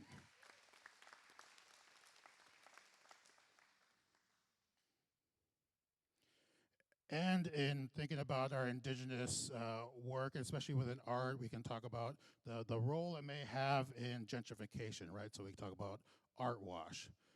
We can see Alberta Street was a one attempt at art wash, right? You bring in the art galleries, hike up the rents, push out people. We also have that for Indigenous folks, the Indigenous wash, or you want to say like indigenize something. So Colley Park here is a dump site that's encased in a giant bag, and now they threw some native garden stuff on that, indigenized that. It's and this is thematic for native folks, right? You get the bad land, the undesirable land, and then you say it's native and whatnot. But you know, that bag fills up with methane. They have to release it. Can't really have fires on there. You might blow it up. So we have to be aware with what we're doing and this art expression, what have you, these conversations that we maybe use and manipulate it for some kind of indigenous wash for something really bad, right? Or returning, even this idea of land back, like, can we say what land we want back? It can't just be a dump site that you put a park on top inside of a bag, and now that's land back. No, that's not good. Thematic for American experience, colonialism, right? The bad land to native folks and not ideal land, what have you. All right, so that's my commentary.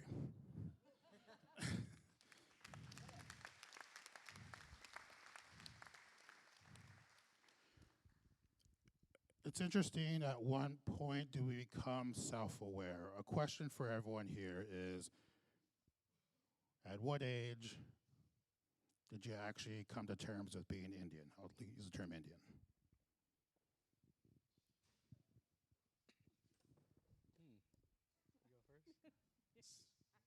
Um, really early on,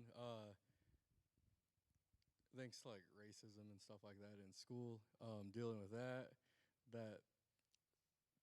kind of like told me, oh, brown skin means something else, you know.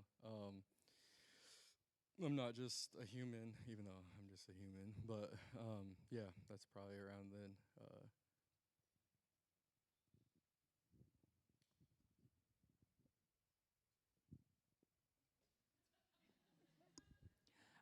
I'm going to say it's a process because not all natives are privileged enough to grow up close to culture.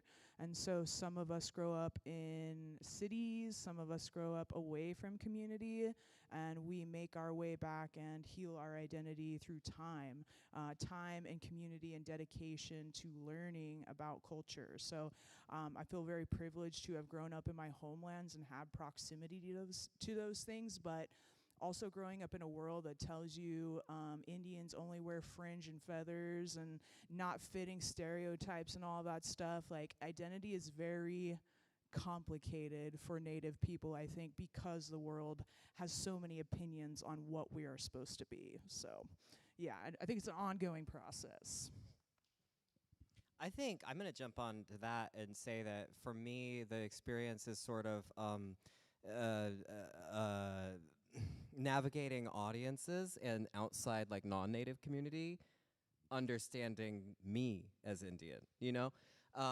There's so much projection of like what a person visually looks like, and it's actually really funny being like a native person from here, because like we were sort of at the ass end of Manifest Destiny, you know, we're Manifest Destiny's child. Say my name, say my name. It's Kalapuya, not tilapia. So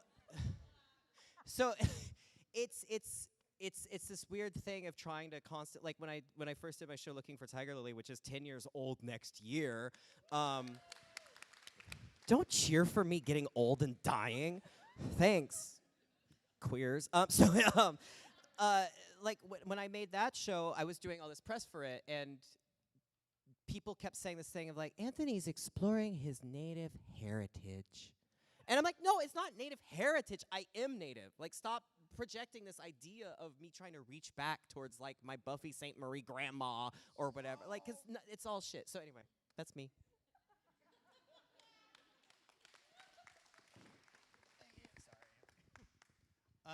Yeah, I think there's going to be kind of a lot of commonalities in this, the idea of it being a process, you know, also it being stages. Like, I kind of just want to take the moment to like thank our canoe family and everyone who came today. There's many people in the Portland All Nations canoe family. We make up over 50 different tribes, bands, and nations, and having Heather, Sean, Victor, Travis, Josh, and Mick here, and Olivia and I are both pullers with the canoe family, is kind of also part of that process, you know, I guess, of like, there's like being native and with your family, and like I grew up around in my mom's side and around my grandmother, and at home was always, you know, we felt, you know, we were native and we were Klamath and Modoc and Cherokee, and I'm sitting next to my cousin. We're cousins.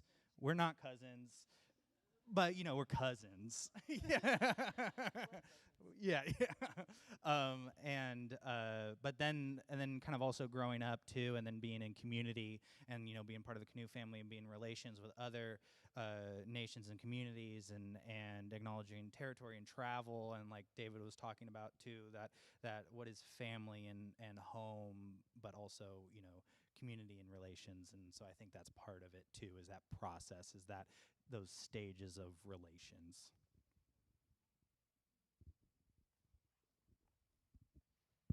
Two moments in my life really stand out. One is my parents got divorced when I was young and 3 years old, and I remember things from that young because it suddenly became a really big deal if I was going to be enrolled in the tribe or not. At that point, right, it was like, oh yeah, inevitably you'll get enrolled in the tribe. Like, I was eligible my whole life from when I was born, but I wasn't enrolled when my parents got divorced, and my dad isn't tribal, my mom is. And the whole idea was, well, my dad didn't want me to get enrolled because then potentially the thought being that I could be kept from them, which is the same thing that we have a law that makes sure that Indian kids get to stay with Indian families because of a practice of essentially marginalizing Native babies from Native communities. But I experienced that the other side of like, oh, that's different as like a 3-year-old, like, oh, this matters, right? Like 3-4 years old of like, it matters whether I'm going to be a tribal member or not. And I was enrolled, and my mom didn't keep me from my dad, and right, that was probably because of grandma.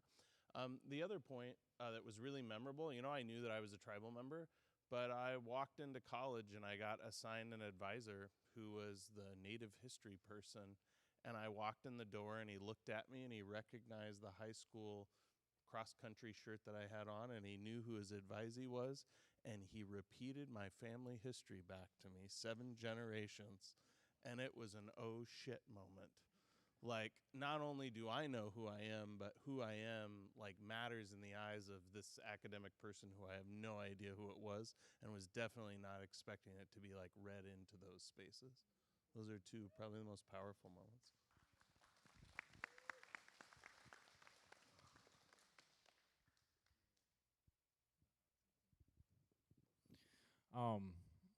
I grew up on the reservation pretty much my whole life. I was very traditional when I was younger. So I always knew where I came from, who I was.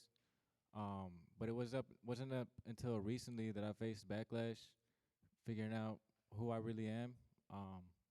When I started making music, it wasn't really all about Native Americans in general. So one day I woke up to a comment saying, "This isn't Native hip hop. That's not who you are." And that really made me think, who am I? Because most of my life, there was a lot of misdirection, not really knowing exactly who I am, not really knowing exactly what my culture was, not knowing the language, which I'm sure, a lot of you can relate to. But it's really just, that was my ticket to, being like, I gotta find out who I am, truly where I'm from, and what I am, as a Native American person. So for me, it's just, I've always known it, but up until recently, it's really, really bugged me to know who I am. So.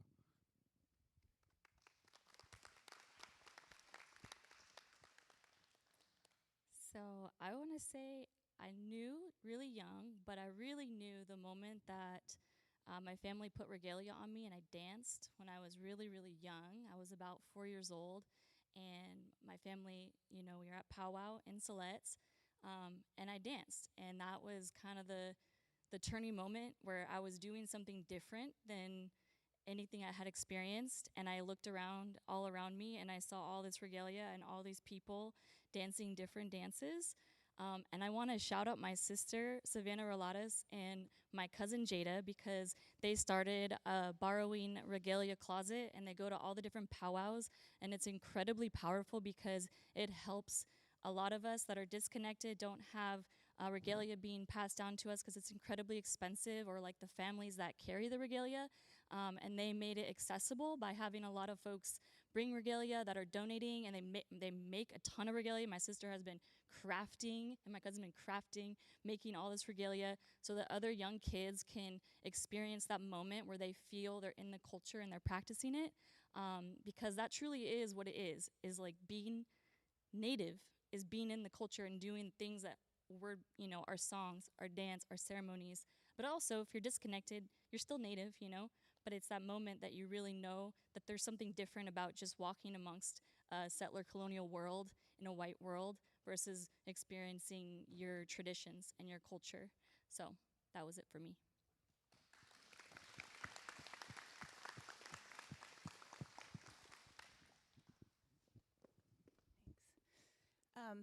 I'm Native Hawaiian, born and raised in Hawaii.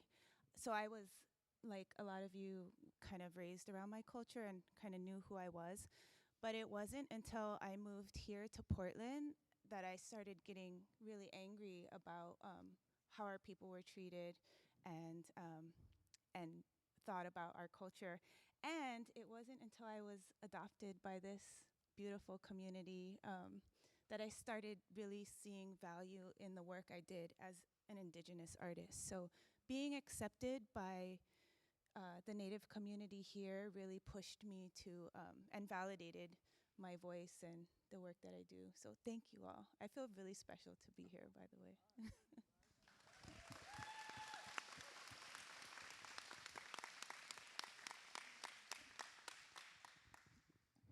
Thank you, everyone. I think about the indigenous futurisms. You know, we're in the early, or 25 years, a quarter into the 21st century, right? And so in Native art, at least when I was doing a lot of it in the early aughts, it was going beyond the Native theme, right? So now that we're in a quarter century into the 21st century, and that talk about going beyond Native, I think Steph mentioned the Renaissance has happened, right? That was something that was happening in the 60s, and so we want to put our perspective on what these words may mean. So now we're into this concept of indigenous futurisms.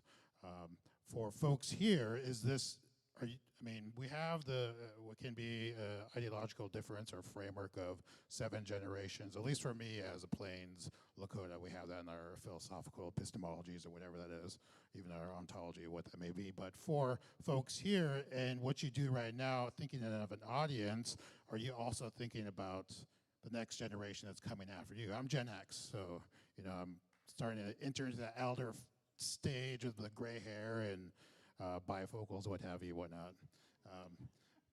So it's really great to hear what's happening, what these folks are doing right now, and hopefully making that intergenerational connection, I think, would help deepen understanding and hopefully not get stuck in the mud of cliches that happen. We don't have to talk about fry bread anymore, even though I talk about fry bread. We can talk about, we don't have to do these cliches that we've went over in the 80s and now in the 90s. Now we're doing what we want to do right now. This is the fruits of the labor of a lot of our previous generation of Native artists that have been doing this. So what do you conceptualize as your next generation influence?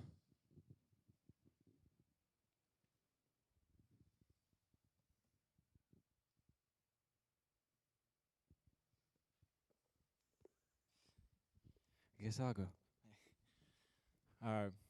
So, I make music, and one of the first things I always think about is the impact that I'm gonna have, you know, years down the road.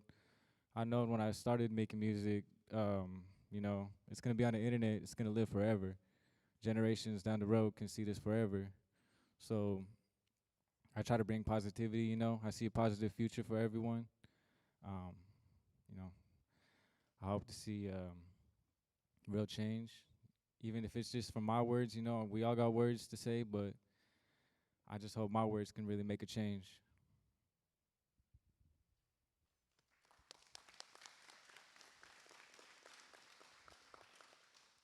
One of the things that I'm seeing right now is what I think of as an unapologetic demand for consent. And I think that with somewhat of the success and building on generations and the work that has happened through Indian activism and other actions of the past, you know, there's this idea, and you were bringing it up, of trite expressions of the dog and pony show, which is like, oh, you know, a tribal person is their culture, is their feathers. They're not something more than that. And I think that where that comes now, and I think you're seeing it, is somebody might have a great idea and try to get a tribal person to do it, but far fewer people are willing to do it if it's not indigenous centered and if they're not giving their consent. And a lot of the systems that we're navigating are still trying to apply pressure within the systems to force us to reluctantly or unwillingly consent. And what I see in the younger generation is an absolute unwillingness to do that. And I think that's really going to drive us in certain directions moving forward.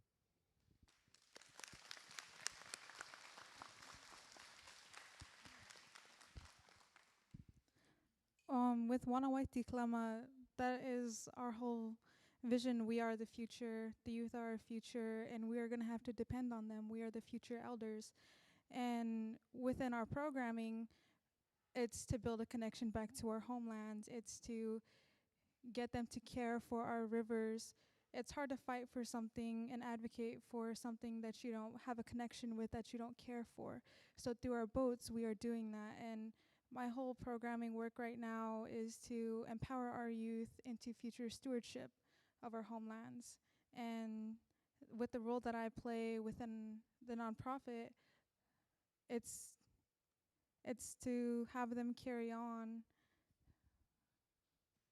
Sorry, I got that again, but you get what I mean. It's to empower them, to uplift them, and to encourage them to fight for our homelands.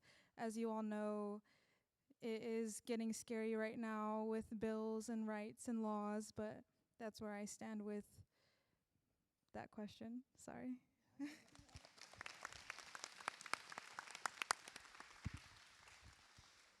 Chela Delahan, Sahayam Tilham Taishik.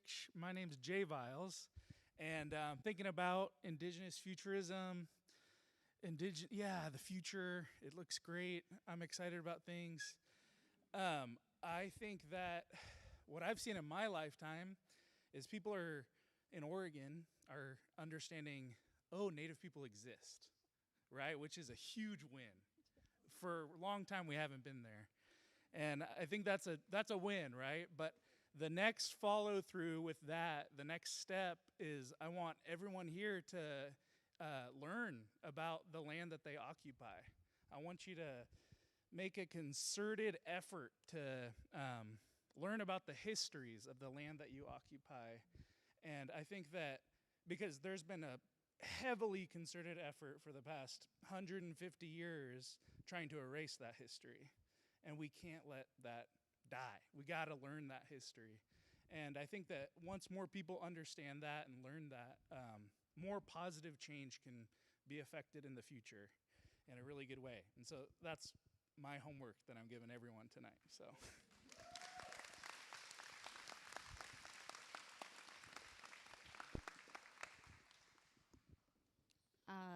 I just graduated with a master's in architecture a year ago, and thank you.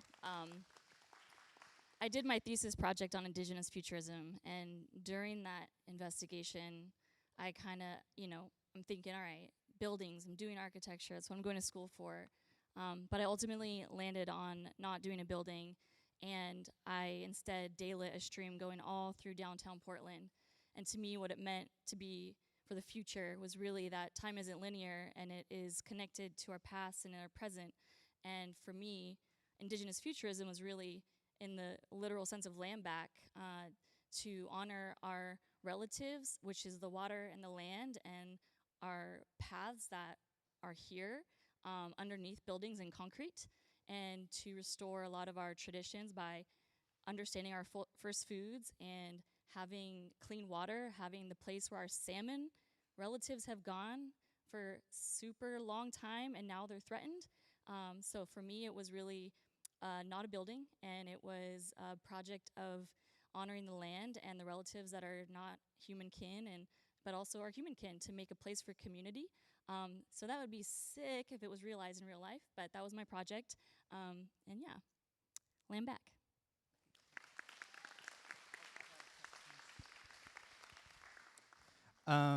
Yeah, so I think like agreeing with what everyone's been sharing so far, and I think just one thing that Olivia and I are, as experimental artists, think through Indigenous futurism through our artistic form a lot, and thinking, acknowledging that our languages are different, our lands are different, our communities are different, to not, in the form that we're working in, not immediately adapt to the languages and I think through cinema, so the cinematic tools and moves and decisions that, the history of our forms have established, and to experiment and define our own languages within our artistic mediums, to in that future sense, contribute to that history within that art form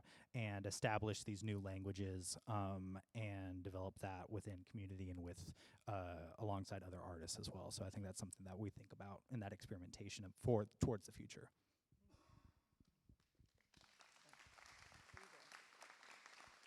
Okay. I was thinking too in terms of, especially from a native theater making worldview perspective, just in terms of what it means for continued mentorship and access, especially for younger generations. I was going to mention it. I am a co-founder of Native Playwrights PDX that we run at a Future Generations Collaborative, housed over at Barbie's Village. And that's really what we do. We just do stage readings. We uplift younger generations and provide access for folks to learn through mentorship. I think of what success looks like futurism-wise.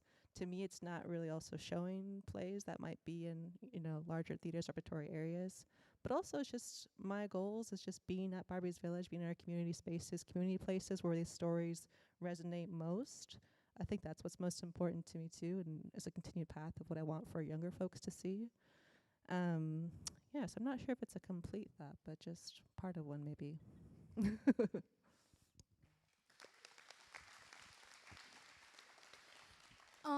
Yeah, art is a really good vessel to get across like real life things that happen to us, and art, like we're all really privileged to get to make art and get to do this. But this can't just be the full human experience. There has to be other things behind this, and so that's what I think about for futurity, is that working towards things that we want, like the liberation of all people and our planet. Art can be a really good vessel for that, but there has to be the backbone behind that vessel.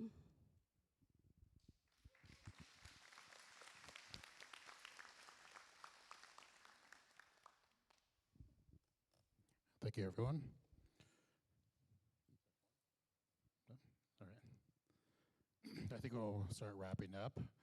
One thing to think about with, how we're able even to do this, thinking about coming from poor folks, need to work a job in order to do art on the side. Not everyone gets to do art full time. I would like to know what folks' day jobs are.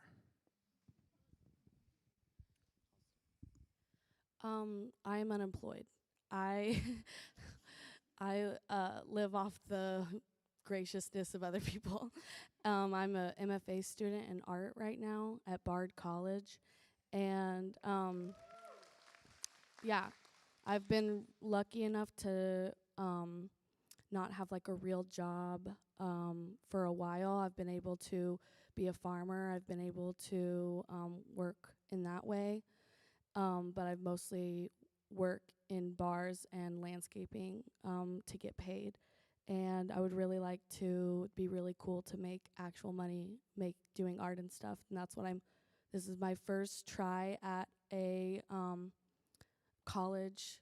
This is my first go at college, is this MFA. And so I'm really hoping I can come out of it making like $60 an hour or something.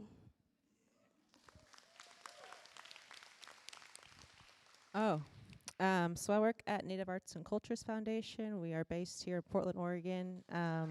We support artists locally and regionally through grant making. We have our Shift and Lift program. And I just get to work and see artists pursue their artistries, their passions, and I think that's what's most special too. We have a building over on Belmont Street. It's 40,000 square feet, and we're still trying to figure it out ourselves, but open and welcome to y'all to come visit us and share space there too.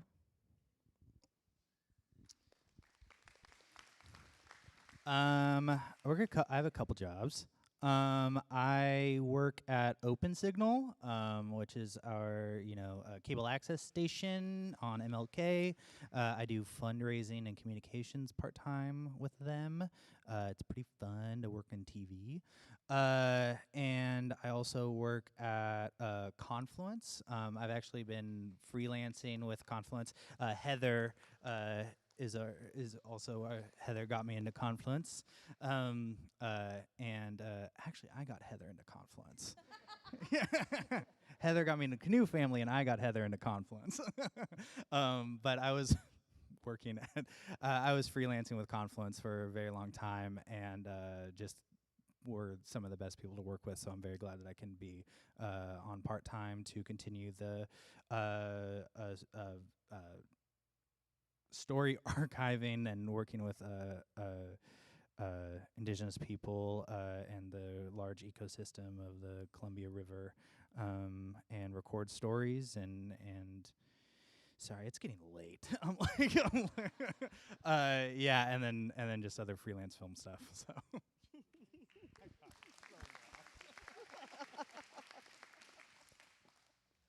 I also work for the Native Arts and Cultures Foundation, the Facilities and Events Coordinator. I help to maintain the space so that people can continue to utilize it to tell their stories, to build community, and to create some amazing art. We just recently completed a really amazing mural that's on 10th Avenue. Come by and check it out if you can. It was an amazing process getting it finished and completed. So yeah, come by and appreciate it when you can. I work for Cedarstone, which is a native-owned firm that specializes in mass timber residential. Super fortunate, really grateful. My firm made the tiny house tiny house that is at Barbie's Village, which is a land back project here in Portland. The tiny house is on the properties. You can go check it out and look at it. It's amazing. Yeah, that's it. I'm David Harrelson. I work with the Grand Round Tribe as the Cultural Resources Department Manager, and I've been there for 21 years. And I've sort of been building programs and opening things, and the most recent is working to start an arts program at the tribe, and keep a lookout for the temporary installation on the waterfront in Portland called Traveling with Our Ancestors, which will be canoe silhouettes with people both under the Hawthorne Bridge, on the bridge abutment, and on the floating docks around town over the next 3 months.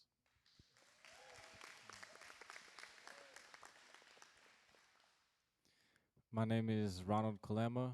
I work with the Warm Springs Community Action Team at the YM Youth Center. I'm a youth filmmaker. So essentially, I get paid to learn how to make films. Probably the best job I ever had so far. Outside of this, I make music. All my time goes to making music. So I go by the name of Showrilla. If y'all like me, look me up.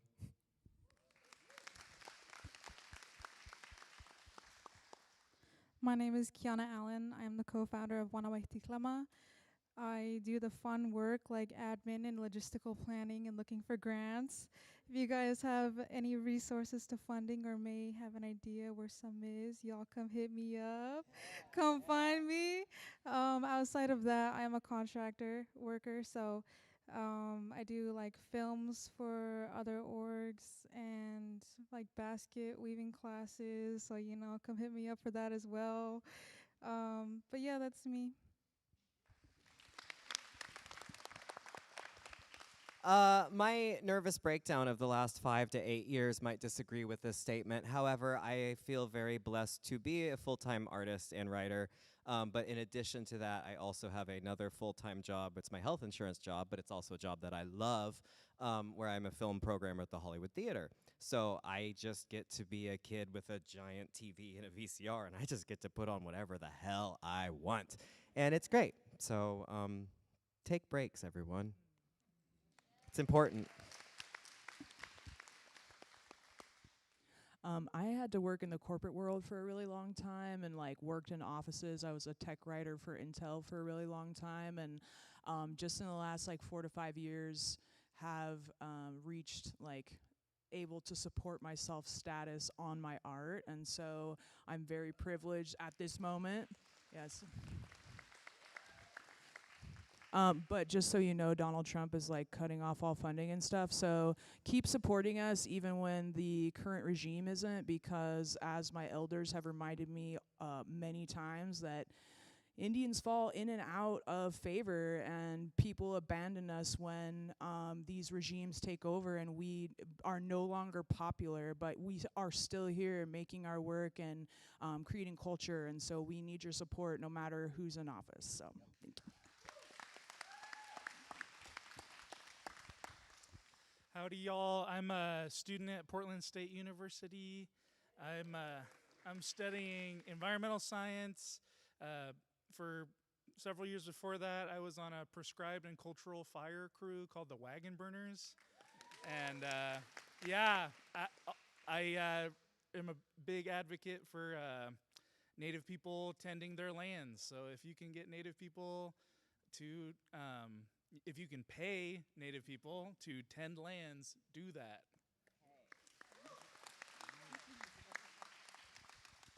I work for a private nonprofit called PAIR, and we do creative mentorship for homeless youth. We have an art program, an education program, and a recreation program, and I'm the art coordinator. But we work with Portland youth in downtown, and we always need stuff. So cold weather's coming up. If y'all feel the urge or need to donate, you can come find us. We have a great website.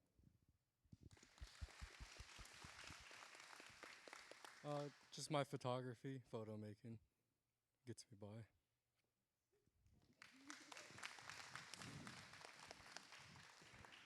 Thank you, everyone, for joining us tonight. Thank you, PICA, and thank you, the TBA, for having this event with us. Thank you, artists, for all that you gave us.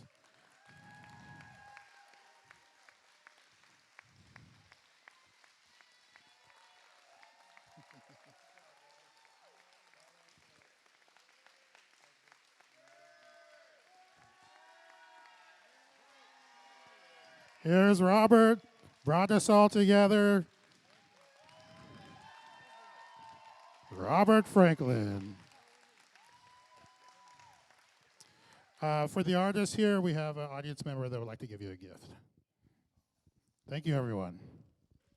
Thank you, everybody, for coming out to Untitled Native Project here at PICA. Thank you, PICA. Thank you, all our artists. Thank you, everybody. And can you believe it? It's a room full of us, all together, getting paid to hang out and have fun.